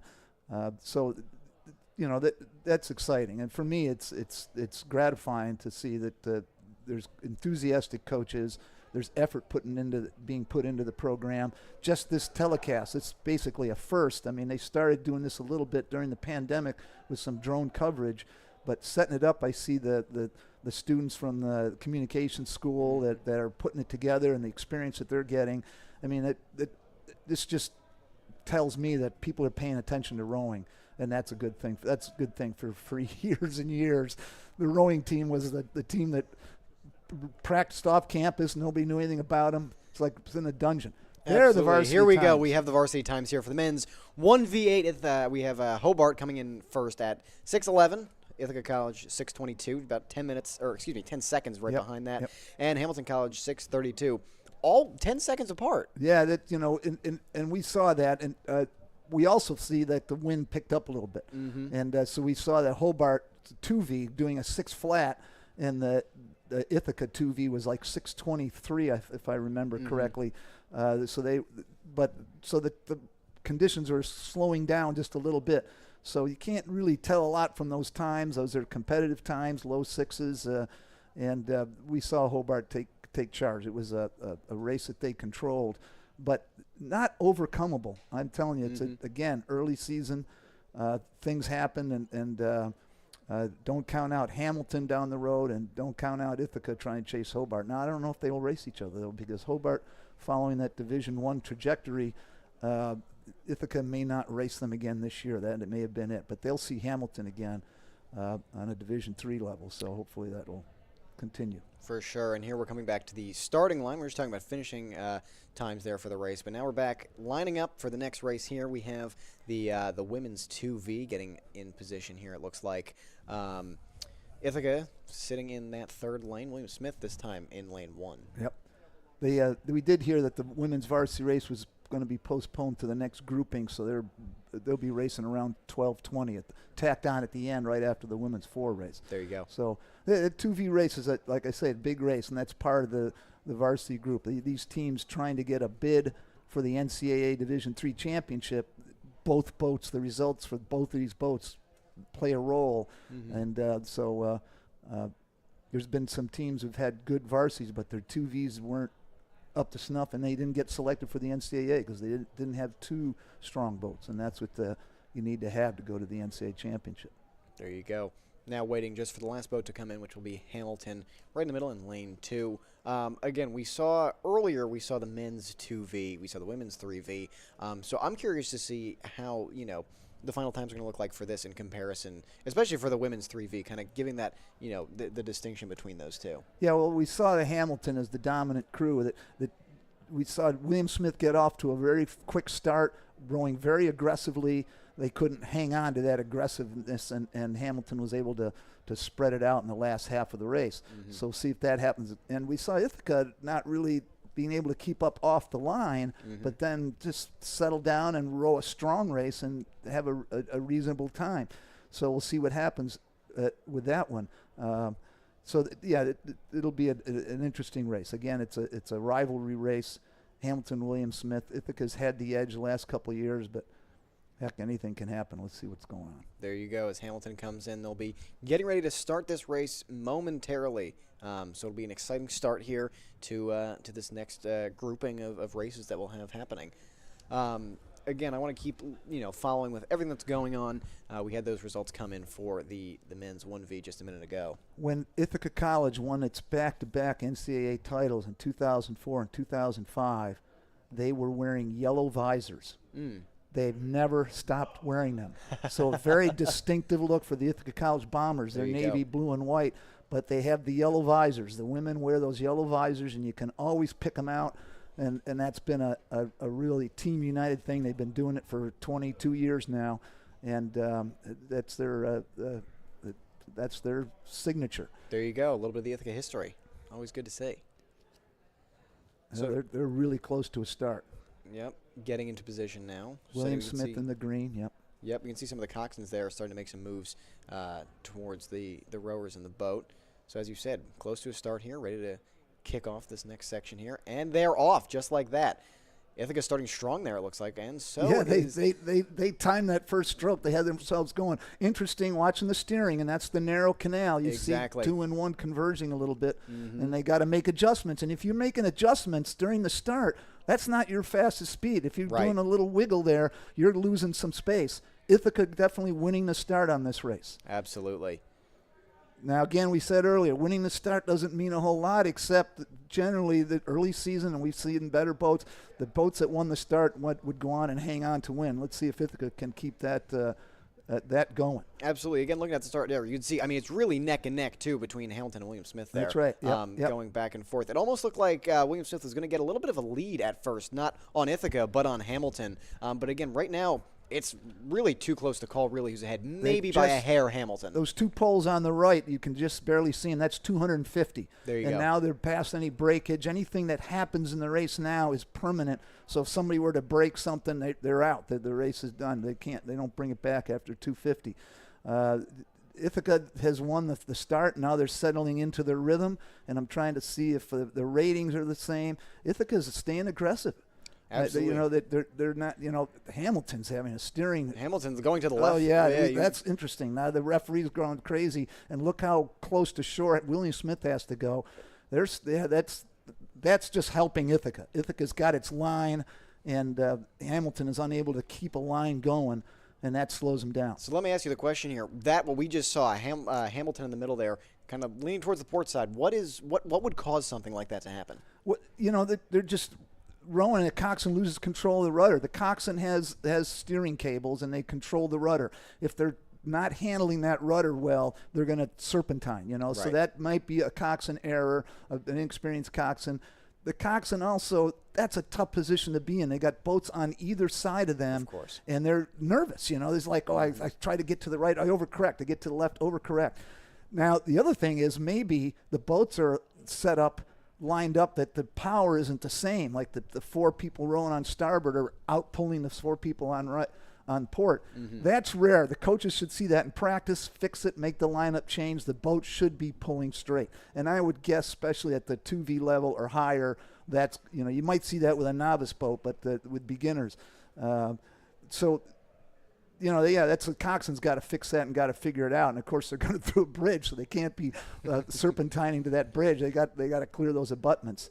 Now, there's stroke for stroke. William Smith and Ithaca are catching together, so they're both pretty much rowing at the same stroke rate. It's a close race. Ithaca has the lead, but they got that turn 3 coming up where it's a disadvantage for them a little bit. Let's see if they can hold on to that. If William Smith's going to make a move going under the bridge and using that turn, it's not their home course though, so they're not. They may not be ready for that. Right, approaching the bridge right here. We're going to see how this all plays out. But absolutely an exciting race so far. Again, seeing some interesting developments there with Hamilton for a moment, starting to swerve off course towards their port side. Now making it through the bridge, they're approaching, that next, getting close to the halfway mark for this race for the 2,000 meters. Yeah, this is by far the best race, and it still really is wide open. Especially we saw the kind of second half the Hamilton 3V boat had in the opening race. So if they put on something to get back in it, you can see with the turn, William Smith is almost drawn even. Absolutely. So now this is a huge part. We talked about the third 500, who's getting momentum. If William Smith sees Ithaca in their view now, they're getting all fired up. You can those athletes are going to be getting excited. Absolutely. So, and I'm right there with you getting fired up. Again, as you're seeing right here, William Smith is starting to almost look like they're really pushing to get ahead there. That right. turn in the course really did a lot for them. It's going to be a very, very close finish. There's a very slight turn with 500 to go that favors the lane 3 boat, that Ithaca will get its favor back. But it doesn't play nearly as much of a role, and it's not nearly as sharp a turn. It's only a 2-seat turn. So see what happens. But right now those boats are neck and neck. The coaches, I'm sure, are biking on the left-hand side just out of the picture. Of course. And they're all fired up. And, they want to scream something and say, go team, go. Hamilton not losing touch. They're still, just over a length behind. But I would say at this point that the William Smith and Ithaca looking at each other, that momentum is going to pull them away from Hamilton. Absolutely, a fight. Yeah, for you can first see and the second there. bikers on the left-hand side. Yep. They're going into it. Now, if we make a change, this is the wind now. We talked about that little bit of breeze. Yep. This is different from the early races, and this is where you feel it. It's a little bit of a wind tunnel, and the team's got to be ready for it. Ithaca catch, William Smith catch, catch. There you go. Still looking like they're rowing the same stroke rate.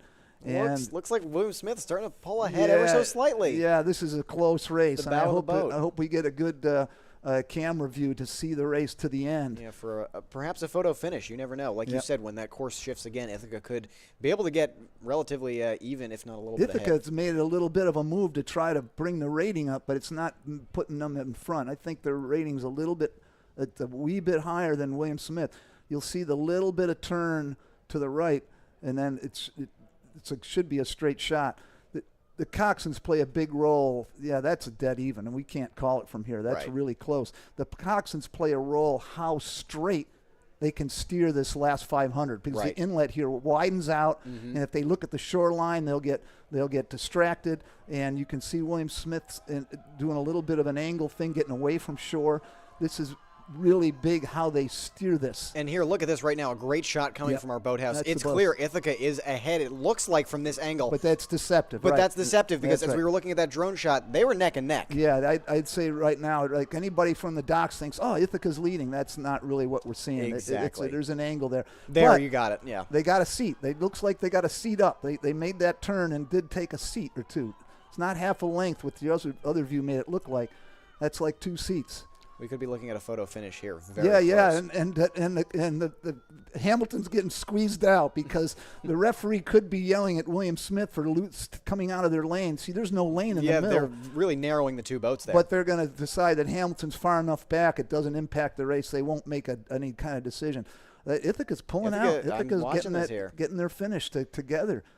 Getting it finished. They got now like 3 seats now. Yeah, and they're adding. They're adding. It looks like it could be a win for the Bombers here. It's still, let's say, make sure it's clean. Ithaca's rolling a little higher. Their high rating is working for them. Getting a little bit of seats up. William Smith just stopped the move, and they might be trying to make a final push.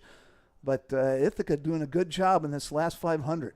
All about pushing harder, using that momentum, Yeah, working with their yep. speed, working with the Coxswain too to lead this team is extremely vital. This is gonna give them a lot of confidence, and you can see that they're up to half a length and extending. Ithaca has really taken control of these last 300-400 meters. Hats off to them. Speaking of hats off, you were just telling us about the yellow hats and the significance That's there. right. There you They all go. got the yellow hats here, and they're coming out ahead. Yep. They're getting almost a length. Yeah. Almost a full length. Yep.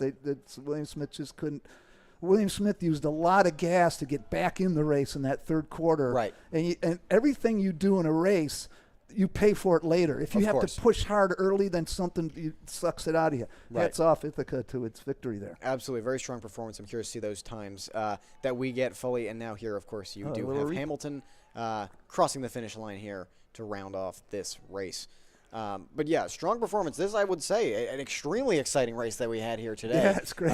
Again, a lot of developments here. Again, I think the biggest thing that we saw with Hamilton, they were, I won't say neck and neck at first, but they were close. They were within, a reach of victory. But that the small veer off to port side really did a number on them. The steering problems early, they're in a tough situation. The Coxswain probably isn't used to being first race of the year, being that close, sandwiched in. Right. And so they were wiggling back and forth, and they dropped back.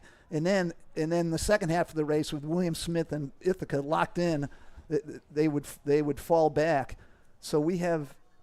This And is then the here, second this race. is the second Okay. race that's already kicked off here, jumping. Let's That's- pivot and talk about it, right? Yeah, We got, right. this is the men's 3V is what we're looking Yeah, at. man's 3V, and I think Hobart was supposed to have 2 boats in this race, and because they have a lot of depth, they have a 4V, so they either don't have it or they're so far behind they're not in the camera. But I'm guessing that it's a 2-boat race. Yeah, it's a 2-boat race, Right. and Hobart's in command, and as was to be expected when Hobart has depth, and then they've been the superior crew for a bit, and you're going to see that with the depth. So that's showing a 4V, but I don't think they have a 4V today. They're not in the picture, unless I could be mistaken.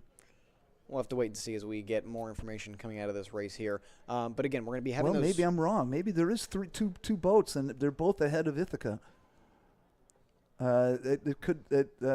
I could be mistaken. Yeah, there's a boat up there. See him? There Lanes you 1 go. and Yep, 3. there's the 4V And over there. and it looks like those 2 boats are close to each other. That's the Hobart depth, showing up, and what they've been able to do recruiting wise, and just a great program.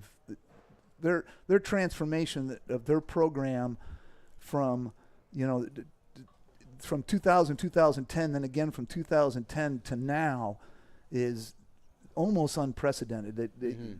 They compete on a Division I level. They do a pretty good job of it. They've made the IRAs. Their best years actually were a group of years between 2013 and 2020 before the pandemic. Right. They're trying to get back up there with the new coach, Chris Kerber, and he's certainly good enough to get them there. So that's what we saw today with the Hobart men. They're just a dominant crew right now against these D3 teams. There you go. And looking back to that previous race, the women's 2V that we watched earlier, we'll be having those results coming in very shortly as we're following along now with the men's 3V that we're watching right here that you can see on your screen coming down the Cayuga Inlet, as we were saying, on this overcast day here. Wind remaining minimal for now. Yeah, but you can see that it was glass flat water in those early races. Now you can see the rippling of the water. Right. And that's a headwind that's slightly slowing it down. Got the Ithaca team here. Yeah, and Ithaca's rowing fine. I mean, they're rowing fine. They're together. One of the things you'll see as the season progresses, the biggest changes are in the 3Vs. Mm-hmm. The 3Vs or novice boats, they improve so much through the month of April, where the varsity improvements will be just little improvements because they're already seasoned rowers. Right. Those 3V guys will get a lot faster. Mm-hmm. Their times will gradually get closer to the 2Vs and 1Vs. Everything will tighten up, and you see big one-sided races as well. Just guys that are just there should be probably some guys in that Ithaca boat racing a 2,000-meter race for the first time in their careers. You know, there's some. They got a couple novices on the team. Rest of them did row before Ithaca, but they're a developing squad. And I mentioned the injuries too, so they've had to do some shuffling, so that's going to hurt them at the depth end. Yep. For sure, and as you said, also just a young team though all around for Ithaca. Yep. A lot of more, underclassmen, not Yep. as many, of the seniors and juniors that you would see. They're on an upward trajectory for sure. The men are, and like I said, a really young crew, and they got to embrace that fact that they were able to outrace Hamilton today. So right.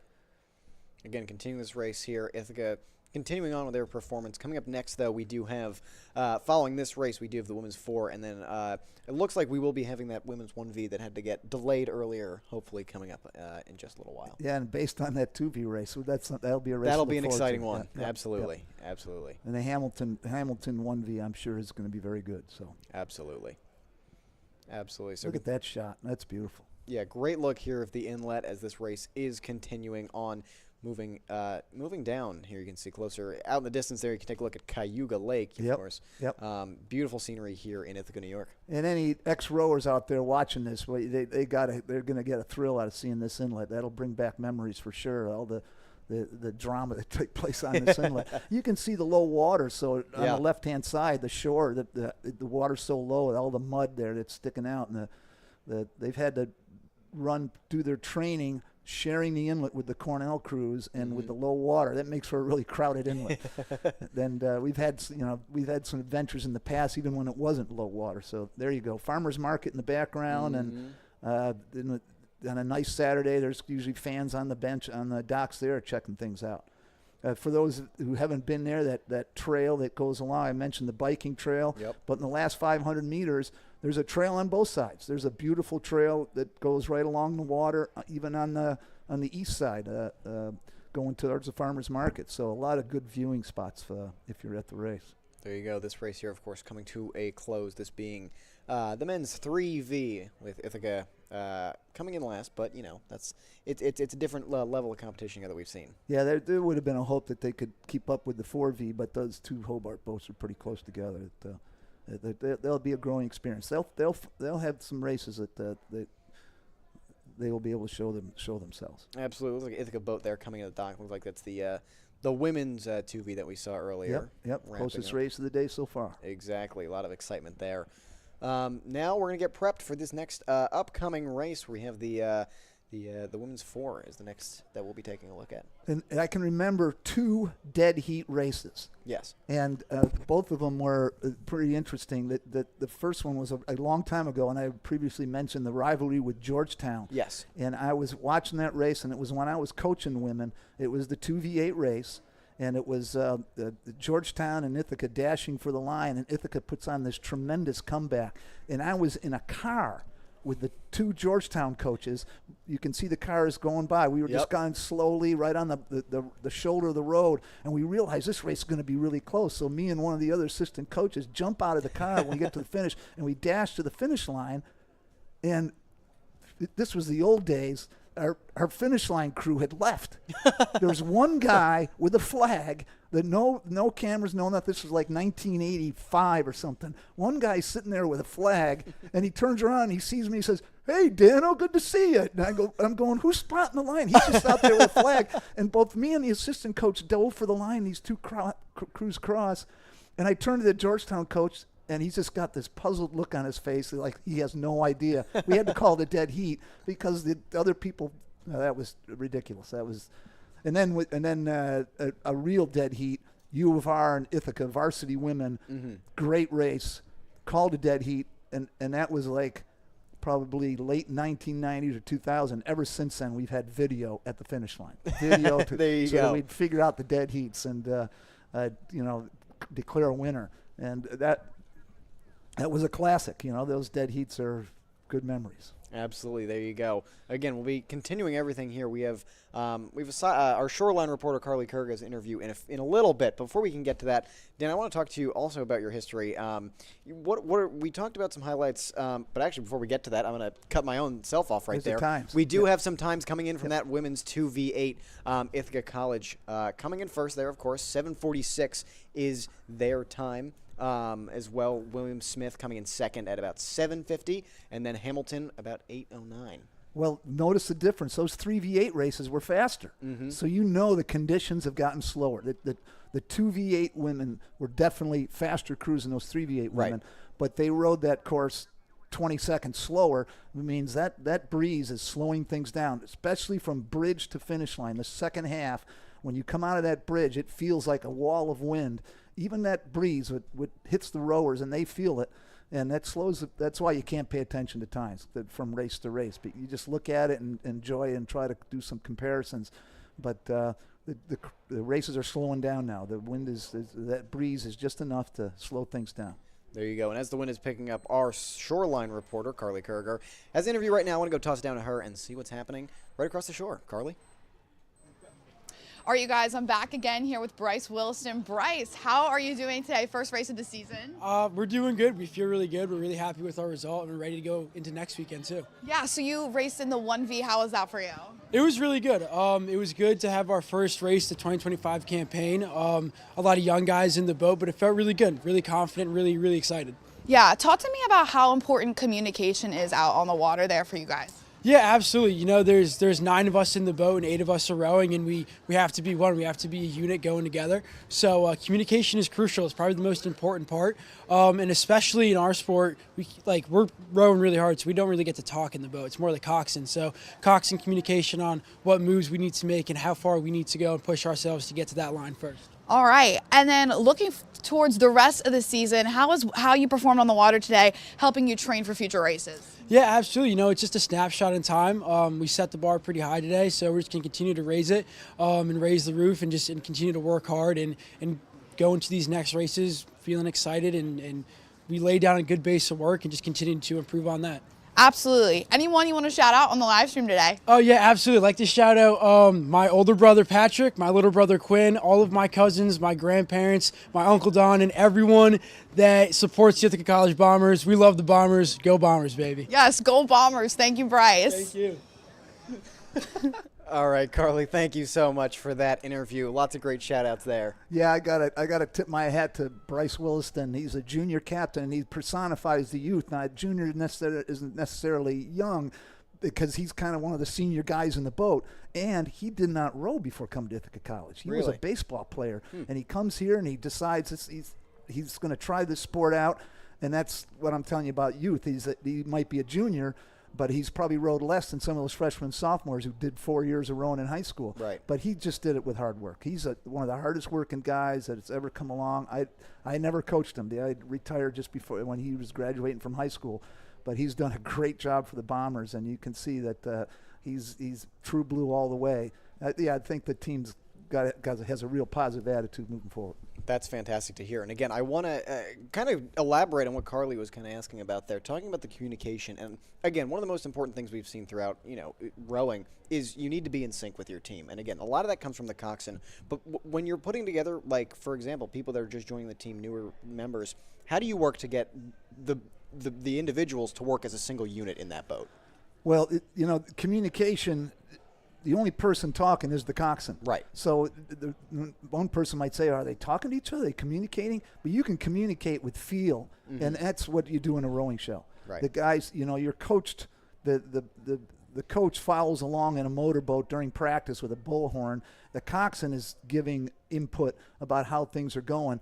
And the 8 rowers, if they're not working on that feeling, on feeling how the Right. boat goes, feeling the way the rower in front of them is moving, and there's the times for the 3v8. And, you can see they're slowing down. I mean, the 2v8s were 6 flat, so the races are slowing down. But those are good times. You got a 3v doing a 6:30 in a headwind. Hobart's got a deep program, and they've really have got something going. But anyways, with that communication, it's actually working.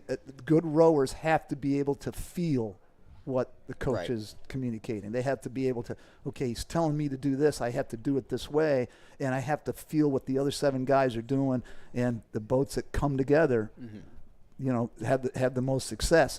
It helps if the guys in that boat are bigger and have more horsepower, but even the bigger boats with horsepower may not necessarily be going too fast if they're not communicating internally, wordlessly, inside the boat. So that's a feel, this feeling how the boat goes, feeling and doing the things, and listening.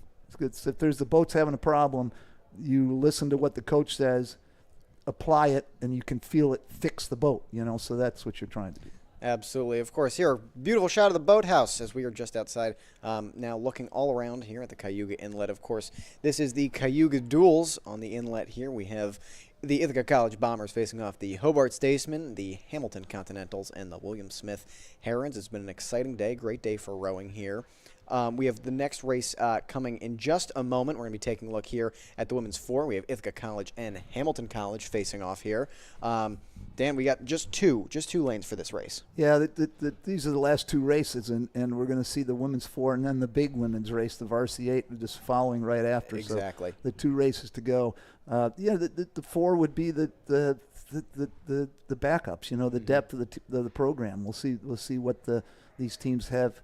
I got a shout out to put this broadcast kind of in honor of Ward Romer. We're sitting in his boathouse. You mentioned the Ward Romer boathouse. Hopefully he gets a chance to watch. He's has moved to Ohio, and we miss him here in Ithaca. He's a mentor for so many of us. He's been with the program since 1973. Working with Bob Tallman, the original boathouse, and of course when this boathouse was built, that's how we were able to raise money, because everybody was willing to support Ward. Ward is just truly a legend of Ithaca College rowing, and I hope he's doing well and he can see some of these races on the live stream. There you go, a fantastic shout out. It's been a great day here on the inlet, though, in the boathouse that he's named after. I got the name there for the boathouse, which is very cool. Again, looking at this next race coming up, Ithaca College and Hamilton College. But again, a great day on the water. We've seen these teams, as we were talking about earlier, the wind is starting to pick up. The rain has stopped for now, so we have been able to get all our drones out, getting some great shots there on the water. But it's been an exciting day for rowing. I think, what we were saying, though, the big race that we're now looking towards being the women's 1V. I think, again, like we said, we saw what happened in the 2V. We could see some action playing out. Yeah, that's definitely a race to look forward to. The Ithaca women and the William Smith women have, been at the top of the Liberty League for a long time, and they've been rivals for a long time. And in the early days of the NCAA championship in women's rowing, the first year they had NCAA championship women's rowing was 1997, and William Smith was a dominant D3 team, and they were knocking off. They went to the championship when it was mixed, and they reserved a spot for a couple of D3 8s to be in the championship, and William Smith beat a couple of the D1 8s at the championship. Out of the 18 crews, they finished like 14th or something, and it was like, wow, those guys. And they were knocking off D1 schools early in the game. Ithaca, that really got Ithaca to work. They had a legendary coach named Jim Joy, and the Ithaca women just brought their level up, and fortunately, in 1997, 7 years later, that Ithaca won the national titles in 4 and 5. But William Smith's been a great rowing program. Hamilton's been very strong the last few years. They've made several appearances at the NCAA championship. So this is as high level of Division III race you're going to get in women's rowing. There you go. Right now, of course, heading down to the inlet for the next race that we have coming up. But I want to look ahead to next weekend. We have other races that will be happening. With the performance that we've seen Ithaca here for this weekend, what is the coaching mentality moving forward? What is going to be the message for the rowers for next weekend? That's interesting message when you feel going into a race as an underdog. They'll be an underdog next week. You and I can say that. They'll be an underdog going against Williams. Marietta, good solid crew. They got to be thinking the same as this. Just go race your best. It paid off today, and they beat Hamilton College by 10 seconds. The RIT, they've had their way with that rivalry, but they got to realize also that RIT is hungry to beat Ithaca. It's been a while. They used to. They haven't done since the pandemic, but they can do that. So they're going to say, okay, Williams is a powerhouse. Marietta is very good. RIT is an unknown, but somebody who's hungry for us. They got to say it doesn't matter who you're racing. They're going to do it double duel style instead of a 3-boat race. So there'll be 2 boats, and then the winners race, whatever. And so that'll be interesting. But, it's early in the year. Kids are excited about racing. So, and you saw Bryce. He didn't seem that, he was excited about racing, and he was unfazed losing to Hobart. Right. And was, happy that he says our crew is competitive. We can be here. We belong here. And so we're going to keep working and get better. And that early in the season, you just take that, and you say we can do this. Now, if they had to race Hobart every weekend, they might get depressed. But they know all right, we got Hobart out of the way. Let's see what else is next. We're going to go after these other teams. So I think the second and third week of the season, the crew is still, the coach is in an enviable position. It's easy to get the athletes motivated. They're ready to race. They're excited about the first race, gets the juices flowing. There you go. I mean, there's plenty of approaches they can take, and it's not challenging at this time. It's more figure out what are the right things you're going to do in practice to really have them improve. Absolutely there. Now you can see here, great shot here of the inlet as everyone is working to get in place for the next race. We're seeing the 4s going to the start, and as soon as they get to the starting line, they'll turn them around and back them in. And the 8s are sliding down lane 1, and they'll go beyond the starting line, turn around, and then come in for their race after the 4s take off. Exactly. So we'll have some quick back-to-back excitement then for the next few minutes as we get everyone in place for the upcoming races. But it's been a fun day here at the inlet here in Ithaca, New York. We've had a lot of different things happening, a lot of teams coming to participate. Dan, I'm also curious, too, we're talking about next weekend, but it's still early on in the season to really look at what Ithaca is aiming for playoff championship types of things. You know what I mean? But what are we looking at long term? Where is Ithaca hoping to go? Well, they have to win the Liberty League. Right. And the Liberty League was dominated by Hobart. They vocalized their decision about Division I 3 years ago, so they removed themselves from the Liberty League. They'd won every Liberty League championship since the league came into existence in 2007, so they won it every time. Right. So the Ithaca now is, okay, we got to win the Liberty League so we can get to the IRA Division III championship race, and it's an automatic bid. So that's their, that's their goal, and they talk about that. They've changed their schedule a little bit. So the previous championships they attended, I mentioned states, they don't go to that anymore. So the Liberty League becomes a real highlight for them. Absolutely. And they have to win that to continue their season.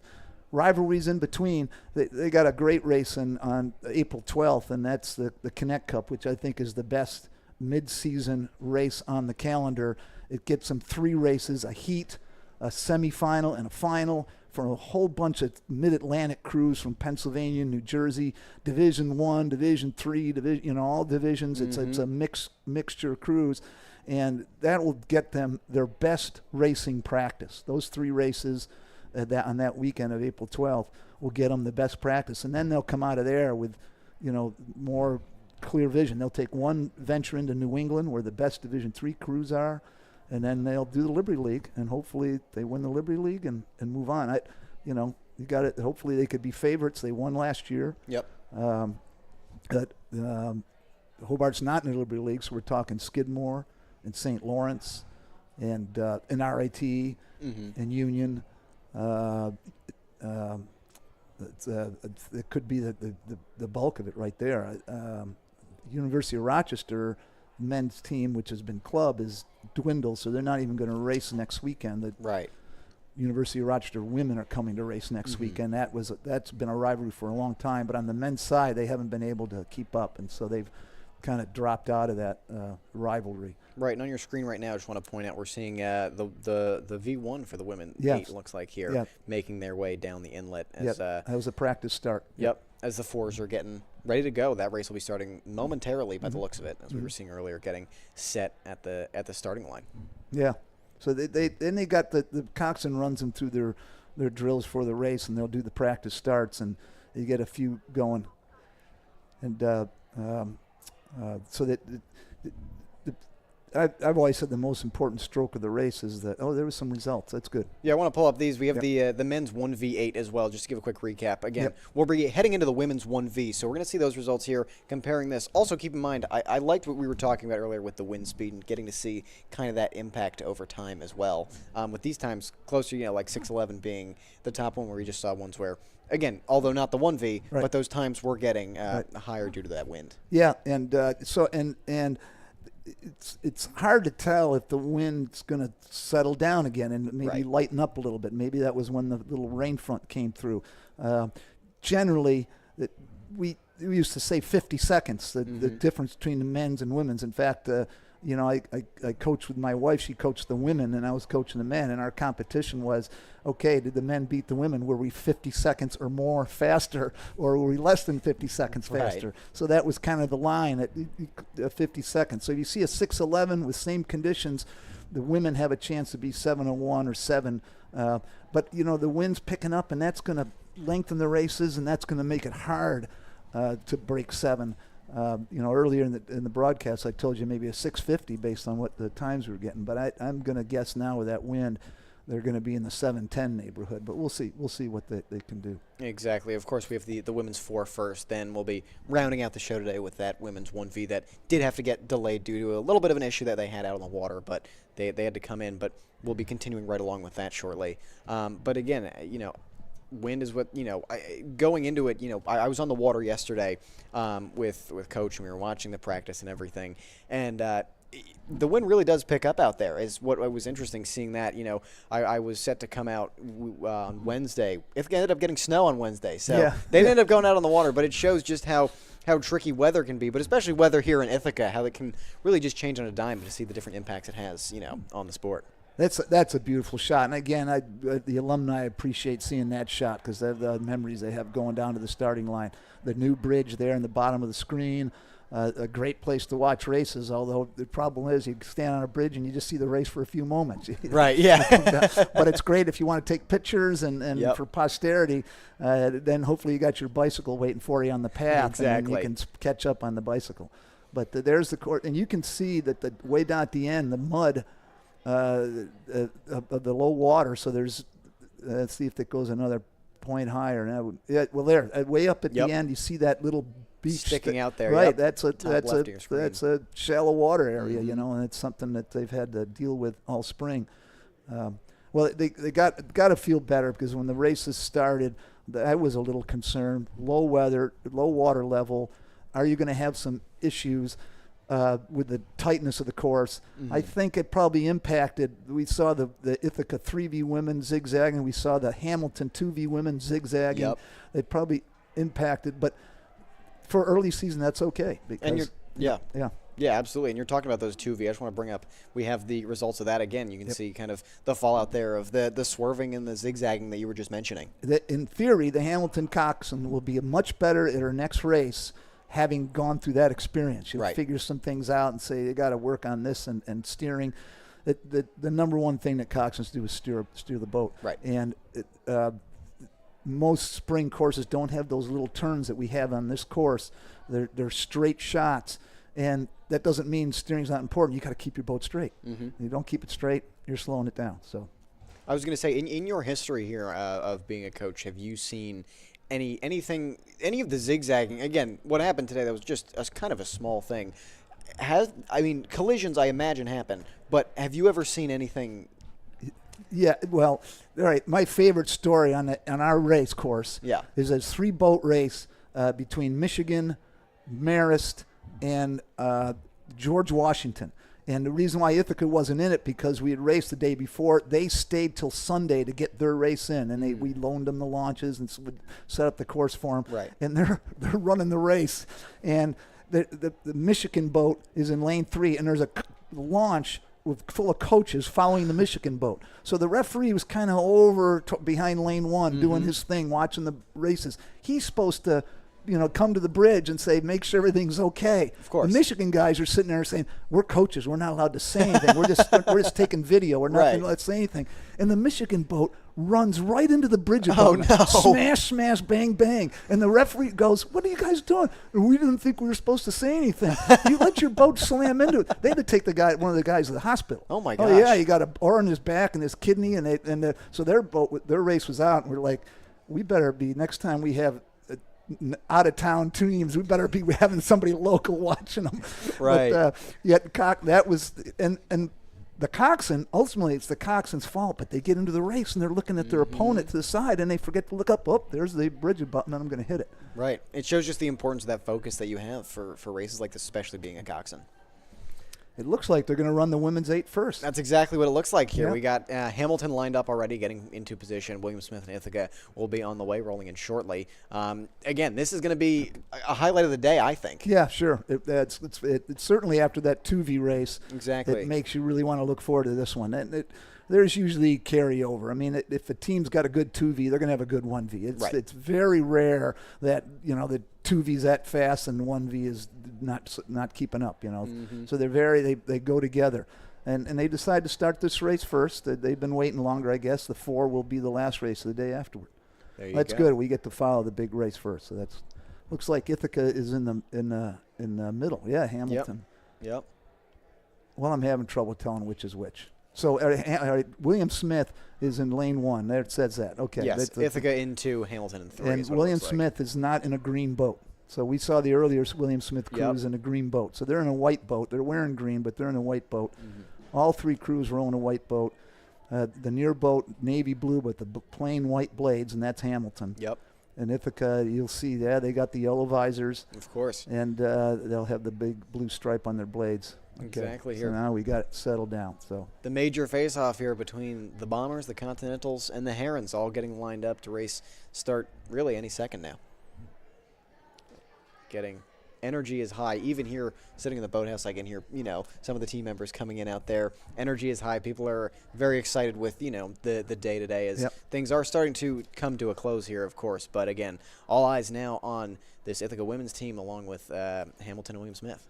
That 2v8 race, that we noticed that Ithaca had an impeccably timed first stroke, almost like they anticipated go and they were getting through the water while the other team were just starting. They got a foot or 2 right off the start. So it be interesting if they can. That didn't have a lot of impact on the race, but it was just interesting to see how responsive they were at the start. Absolutely. I mean, they certainly won the start. So 100%. Yeah. Looks like we're about to get ready. I see the coxswains setting up here. So if the coxswain's hands up in the air, they're not ready. They're just getting their boat straightened out. So you see a coxswain raising their hand like you see in the near boat. They're saying, don't start yet. We're not ready. They're still adjusting their positioning. In small early season races, they'll recognize the coxswain's hands. They won't necessarily at championships. They do it a little differently. So interesting to note. All right, all eyes, like I said, on this race here for the women's 1V. We saw the women's 2V earlier with an exciting race all around with a strong start, like we said, for Ithaca. Some borderline catastrophe nearly for during the middle of that race for Hamilton, and a strong finish there for the Bombers overall. So I'm curious to see how this race will play out. Looks like they're squared in the water. Just about ready. I see a hand raised, though, so we'll give it one more second here before it officially kicks off. Hands are down, looks like. Could start now any second. Watching the water there. And they're off. The race has officially begun. Let's see. Looks to me like Hamilton a little behind to start off with. Seems William Smith has the advantage. Yeah, the first couple strokes to William Smith, but this is, you just want to be in the hunt. William Smith with a quicker start, the little higher cadence. Mm-hmm. But again, it's now close. Now they're going stroke for stroke. The cadence settled in. I can imagine the coaches are nervous about this one. A rivalry, William Smith and Ithaca, and William Smith has not beaten Ithaca in a long time. Mm-hmm. Ithaca's had the edge for the last 7 or 8 years, winning the Liberty League championship every time they've been in it. So I'm sure the coaches on both sides are nervous about this one. Hamilton's a strong crew, but I guess you'd say William Smith has won the start, but by a seat tops. It's very close. And Hamilton is about a half length down going through the 250. Absolutely. Definitely still early. We're heading, like you said, at the 250. Approaching that first major checkpoint there as we're going under that bridge. The bridge is about 350. Right, Yep. right. So as we're going through there, but again, talking about positioning as well, Ithaca sitting in the second lane there in the middle. You have now watching as we're going to start to get closer to that bend, not quite there yet, but you're going to see watching that William Smith team to see how they're able to handle that. And again, keeping. Yeah, I was going to say they're stroke for stroke. They're on the same cadence. Yep. We're not seeing the steering problems that we saw in the 2V race. Those boats are holding a line, a nice steady line. Yeah, and they're separating from Hamilton. Mm-hmm. The pacing between Ithaca and William Smith is on point here, but like you said, exactly, Hamilton starting to fall behind. It was looking like they could be, right even with them at the beginning. They've slowly started to fall back. Not saying that they're out of this race just yet, but they have a lot of ground to cover if they do want to try and get back into it. But again, like we said, sitting in lane 3 there, they will have a little bit of an opportunity to try and get ahead. We saw Ithaca do that previously earlier today, so still a lot up in the air. But again, I want to call it neck and neck between William Smith and Ithaca here. I was watching very carefully now the last minute to see if anybody's making a move. They're just frozen to each other. Yeah, they're pretty much the stroke rate. Ithaca might be just a shade higher with the stroke rating, but it's not helping them get ahead. But they're level. I mean, I want to say William Smith might have a 2-foot lead. Yeah, but that's the most, and they've had it the whole way. It stayed just like that, and both of them are inching away from Hamilton. Absolutely, can't help but agree. Of course, you look at the left side of the screen there. So they're making the bikes. Yeah, they're making little steering decisions now as they approach the bridge. You can see they're separating to make sure they get the abutments right. Absolutely, watching those trails in the water, making progress. William Smith will have a 2-seat advantage on the turn. If done perfectly, that means that they come out 2 seats ahead. But Ithaca might be getting to the bridge first. It looks like they've taken a seat. Ithaca heading into the shadow a little bit earlier than William Smith. And Ithaca, again, the home court, they probably have a move plan for the bridge. They know the turn. They know where the halfway mark is actually about 10 strokes after the turn. So they go through those buoys. It's not quite halfway. It's more like 950, and they're going to come around. And now they've made the turn. And let's see if William Smith is back in the lead. From here, it's hard to tell. Yeah, the turn. Yeah, William Smith took advantage of that turn and has a measurable lead now. So this is interesting. This is going to be the third 500, very big. Absolutely. The big race here we've been waiting for today after it was delayed previously. Again, it was a neck and neck there for a moment. Now William Smith being able to take advantage and get about 2 seats ahead, as you said. Yeah, and there's still catch for catch. At midway points, you sometimes see teams with strategies to bring the rating up a little bit, to get a little push, to get a little boost. But if you do that, you're paying. You're going to pay for it later. Right. So, but it looks like again, it looks like they're just even. I can't call a move. Sometimes a close move, you get excited about. Oh, they're taking a seat now. It is really. They've been inching side by side. Both crews very stubborn. It's surprising margin. Hamilton is a strong crew. So it's, again, 2 crews racing each other, taking it away from the crew that's got out of the race. They're a little bit out of the race. Different day, maybe they'd keep up. But now Ithaca and William Smith, they're fighting harder for the lead, whereas Hamilton is fighting just to keep a good race together. Exactly. Going under the next underpass there. exactly like you said. I mean, look at that lead that both Ithaca and William Smith have right now on Hamilton. Yep. But they're just going back for back, trying to keep up. Ithaca maybe falling a little bit right now. It's hard to say. I'm with you. It looks like just a little bit. That the stroke rates, though, are still very close to each other. And we saw the 2V race that Ithaca took over the last 500. So that'll be interesting to see how that turns out. There's still a lot of race left to go. If there's an advantage here, Ithaca will get this little turn as they go through those buoys, but with a north breeze, the closer you get to the line, a little advantage for the boat in lane 1 because the shoreline breaks the breeze a little bit. So there might be some kind of an advantage there. It's very slight. There's definitely a north breeze. You can see the ripples on the water there. They've made the turn. And it looks like they're even. That Ithaca got that seat back on the turn, and now it looks like they're even. Now it's coxswain steering here is very important. Straight lines, no ellipses, no serpentines. And who's going to execute bringing the rate up? You have no idea. First race of the season, who's going to be good at that? The kids, mentally the kids are thinking, this is painful. What can we do together? And they're still trying to feel each other. Look at that, another close race. Exactly, got a great shot there as we approach the finish line with Ithaca and William Smith. Going to be a tough one to call from the looks of it. Just like the 2V race, from the angle from the docks, they're thinking Ithaca has the lead, but it's not really that way. When you're looking at the drone here, it's a very different story. Yeah. Now, Ithaca might be moving. This is kind of having the same personality as the 2V8 race. Ithaca might be getting a couple seats here. It's hard to say. You can see the fans trying to cheer from behind. They don't know. When you sit on this bank, you look at the flag. The flag will go up and down, and at least you'll see how close the race is. Look at that, though. It looks like Ithaca's doing what the 2V did. It looks like they're opening. It appears that they are getting ahead here, maybe providing for a bomber's victory. Yeah, they brought the rate up, and now they're rowing higher than William Smith. I think it's just a testament to show the strategy here and then knowing the home course. Again, we saw them down earlier. Yep. William Smith taking advantage of the turns that they had. But Ithaca, look look at that shot right there. Holy They're cow. clearly ahead by a significant margin. Hats off to Ithaca. They've prepared for. Oh, something happened to William Smith. Oh. Somebody crabbed. William Smith. Oh, dear. The 6th seat crabbed. See the oars. See the oar along the boat. Yeah, you can see it. Oh, boy. That's too bad. That ends the race. Gives Ithaca a victory. Yeah, Ithaca was getting ahead. And William Smith crabbed with 15 strokes to go. That's what they call catching a crab. That sometimes it can eject you out of the boat, but that's too bad for William Smith. I think Ithaca we thought was pulling out was taking control of that race without the crab. Yep. But William Smith's is. Definitely a damper on the finish. Yeah, definitely a damper on the finish. But you know what?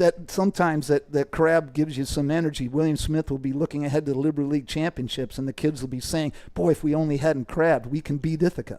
So that, it's like too bad for them. They wanted to have a full race. That was a great race. Absolutely. Fantastic showing by the teams here, especially Ithaca. Again, I just want to, before we saw that crab happen, as I was saying, William Smith was able to take advantage of the course layout. It seemed like they had almost the advantage continually for the whole, 3/4 of the race. Ithaca then, towards the end, able to do the same thing they did before. Ithaca's going to shine, be very happy about the fact that they have the end of their race so well prepared this early in the season. So they had 2 boats in a row turn on what they call the sprint and be able to pull away for a length lead. And that's very difficult to do. It'll be harder to do late in the season as everybody gets their conditioning up. Right. So an opponent like William Smith or somebody else, it's like, okay, we know we cannot fade. That'll be harder. But what a great early season start for Ithaca. That was 2 good races. William Smith is much improved over a year ago. Hats off to them as well. And Hamilton knows they've got work to do, but they're a well-coached crew. They're a good crew. But they both in that 2V and 1V, that it was the second half, William Smith and Ithaca were attached at the hip, and Hamilton wasn't going to be able to hang on. Exactly. We're going to get these results in for the final times as well for this race that we have here. But right now we're going to take a quick pivot. We have the women's 4 race just began just a moment ago when we were talking about the end of that one. So let's take a look here. You can see as they're making their way down the inlet. Final race of the day here, and they've just reached the halfway point. This is good. I'm glad they did those 8s first, so we're able to catch that whole race. Yeah. and they're hitting the buoys there. A little steering problem for the Ithaca boat.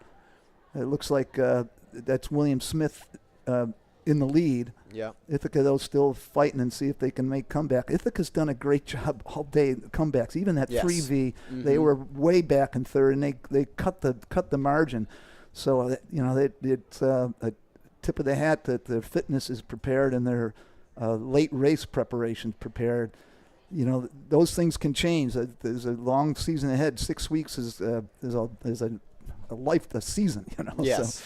Absolutely. And I think one thing, too, strong about the way they've been able to come back, too, is you're able to also play the mental game against the other boats you're rowing. Yeah. You're able to, William Smith, like in the last race, was ahead the whole time. They probably felt, again, it was close. Yeah, so it was really close. Not Yeah, overconfident, but in certain situations, you're able to, even if it seems like there's a lead, Ithaca is able to take advantage of that and really power through. Yep. Looking at this race, though, of course, the 4, as we were approaching, getting closer to that or past the halfway marker, rather. It's the race at this stage is very mental, it's psychological. This is the one form of racing where the leaders are facing backwards. Right. And you're on a track or a swim and you're looking up at the leader. Can you catch him? And the leader's got a clear path. But here the leader is facing backwards and is looking at the teams chasing them.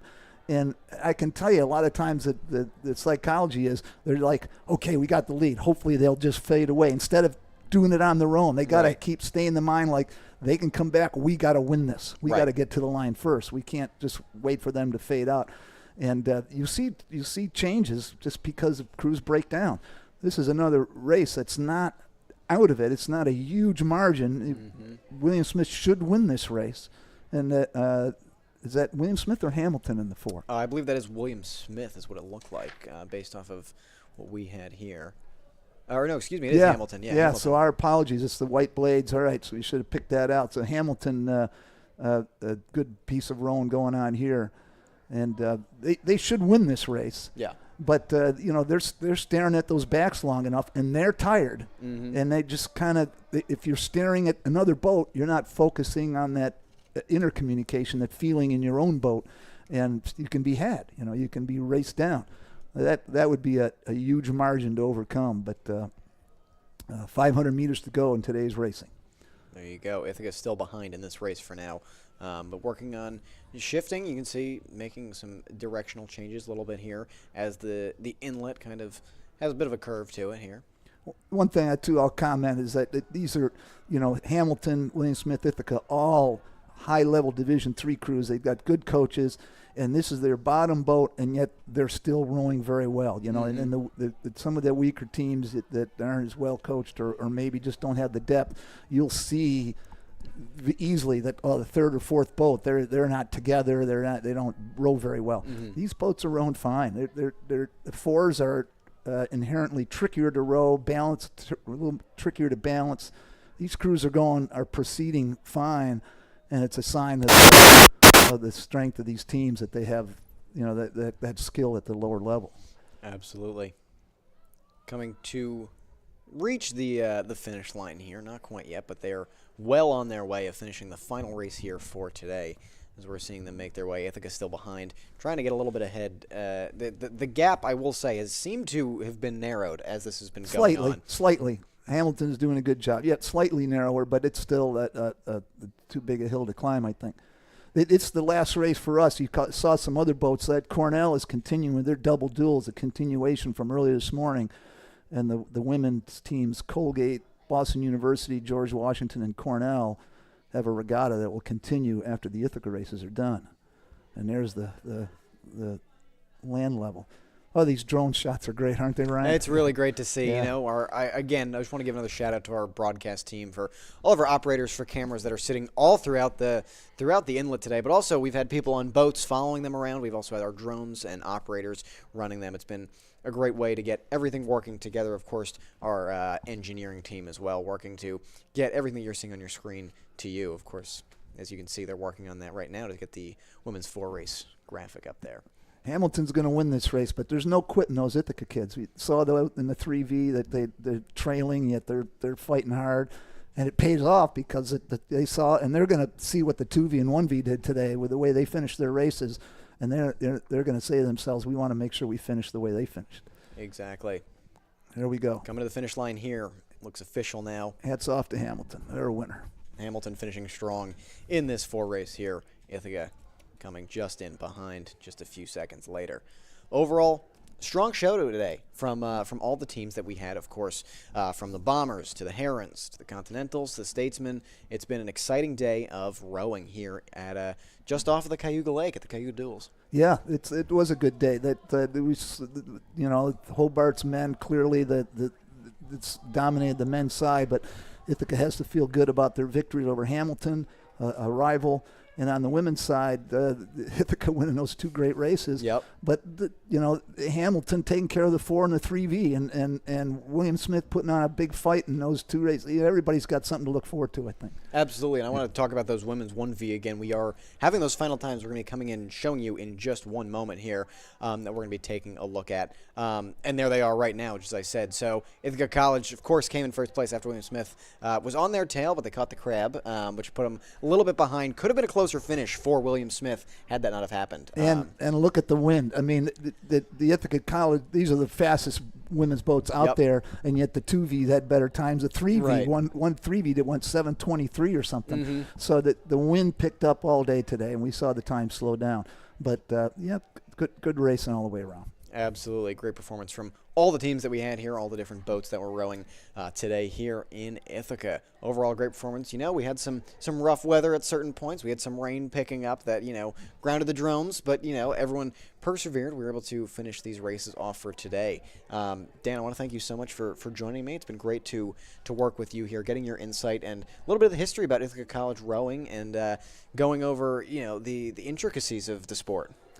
It's fun. Every race day is fun.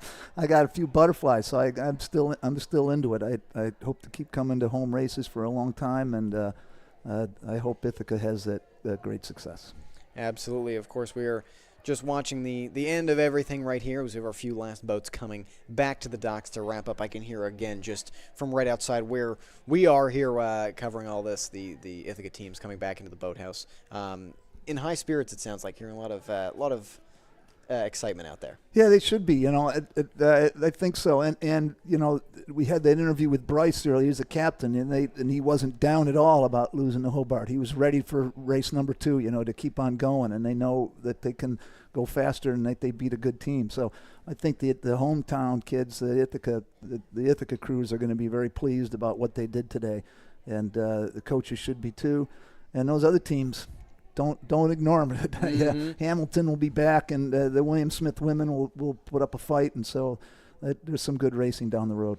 Absolutely. A lot to look forward to here for rowing. Of course, we have another event that will be happening right here in Ithaca next weekend. And then beyond that, the crew team will continue to persevere through many other races in the near future. Dan, any parting words for the viewers out there who watched this performance from all the teams today? Yeah, I hope you can come back to Ithaca to see a home race, that there's still fun. Oddly enough, that this year they have 2 home races. Sometimes they have 3 or 4. So the next one is their last one. And that's senior week. They're going to jump in the water. It'll be April 5th, and the water will be cold. But after the races, the seniors will jump in. So if you want to see some fun, come to that race. Definitely something very exciting. We've been able to bring all of this to you here, of course, from the Ward Romer Boathouse in Ithaca, New York, supporting the Ithaca Bombers here, watching them put on an impressive performance right now. We're watching, of course, the crews wrapping up here, coming in to the dock. Some rain maybe picking up again. But again, it was an overcast day, but it was a great day for rowing all around. We do actually have some other results coming in just a minute, so we're going to hang tight until we can get those in to show everyone for the final times for that 4 race that we just saw for the women. So, Dan, I think this is just looking like an optimistic start to the season, I'd say, for the Bombers. Yeah, and the weather really, for the rowers, wasn't a factor. I mean, Right. We saw the breeze slow the times down. So the one factor is when those crews come through the bridge, they hit that wind wall. But they're ready for it. They knew it was coming. Otherwise, the water's good here in the inlet, as it almost always is. People will remember that rode here. And the sprinkles, they don't even notice that. Mm-hmm. So this is like nice rowing weather. There you go. It's cool. It's not hot. They're ready to go. They can row in this. And so that's I just say the gray skies. Any athlete in any sport knows about the gray skies. So spring sports. They're welcome to spring in Ithaca. Exactly. I will say, spring in Ithaca, I'm glad that the snow is finally coming to a close, though. We had a long winter of snowstorms, so we have that finally wrapping up. We just heard that the times are coming. I thought they were telling us the snow was coming. Oh, the snow's coming. No, but the times are coming for that 4. And my guess is they'll be in the 8:30 neighborhood. Right. That would be. 4s are generally about 50 seconds slower than 8, and right. So, there we go. All right, so they're in 9. So I was way off. I mean, that's all right. 9:29. 9:36. Of course, the wind's been increasing as we think it has been. They would have the slowest conditions of the day, and they raced hard. Those kids in the 4s are probably very young, probably some freshmen, novices. Yep. And okay, I guess we got an interview coming up. Yeah, we got an interview right now. Carly's sitting on the shoreline again. I'm going to toss it right out to you. Carly, what do we got? All right, you guys, I'm here with Sam Smith. She's one of the coxswains for the Ithaca rowing team. But fun fact, she's also my roommate. Sam, how was the races today? It was great. It was great just getting out there on the water again. There were some great races, great boats, and it was just nice to see it again. Yeah. Can you talk a little bit about your role as a coxswain if viewers maybe don't know what that is, how important and vital that role is to the team? Yeah, so as a coxswain, your role is to basically guide your teammates through the race the entire time. You're telling them how many meters they have left, how fast they're going, and you're also steering the race. So you're basically making the boat go through the finish line the entire time. Awesome. And your mom's here, right, today, all the way from Brigantine, New Jersey. How's it feel to know that she's here today watching you? It's so special. I'm so happy when she makes the trip up to Ithaca, and I'm happy she got to see me race the first race of the season. So I'm very happy to have her here today. Oh my gosh, well, Sam, thank you so much for being so sweet and willing to do this interview with me here today. I'm so glad I got to interview you. She's my roommate, guys. Amazing. And this is just about wrapping up my time here on the live stream today. I've been your Shoreline reporter, Carly Kurger. If you enjoyed this live stream today, we will be back next weekend for another one, so make sure you tune in. I'm Carly Kurger, signing off. Carly, thank you so much for that. Thank you for all your shoreline reporting that you did for us today. We really appreciated you being able to talk to some of the players and all of that. Also, of course, shout out to Sam there, the coxswain. But again, that's going to kind of bring us a close here for our show as we are ending off the rowing event for today here in Ithaca. Like Carly said, we will be back again next weekend covering those races that we were talking about just earlier. But Dan, I want to thank you so much for joining me here to call this amazing event here. It was fun. It was fun to watch the races, no doubt about it. Of course, glad to hear it. All right, well, that will do it for our coverage for today for the Cayuga Duels. Thank you all so much for tuning in. I'm Ryan Harmon, and we have Dan Robinson here. We had a blast. Thank you all so much again for watching. We'll see you next weekend.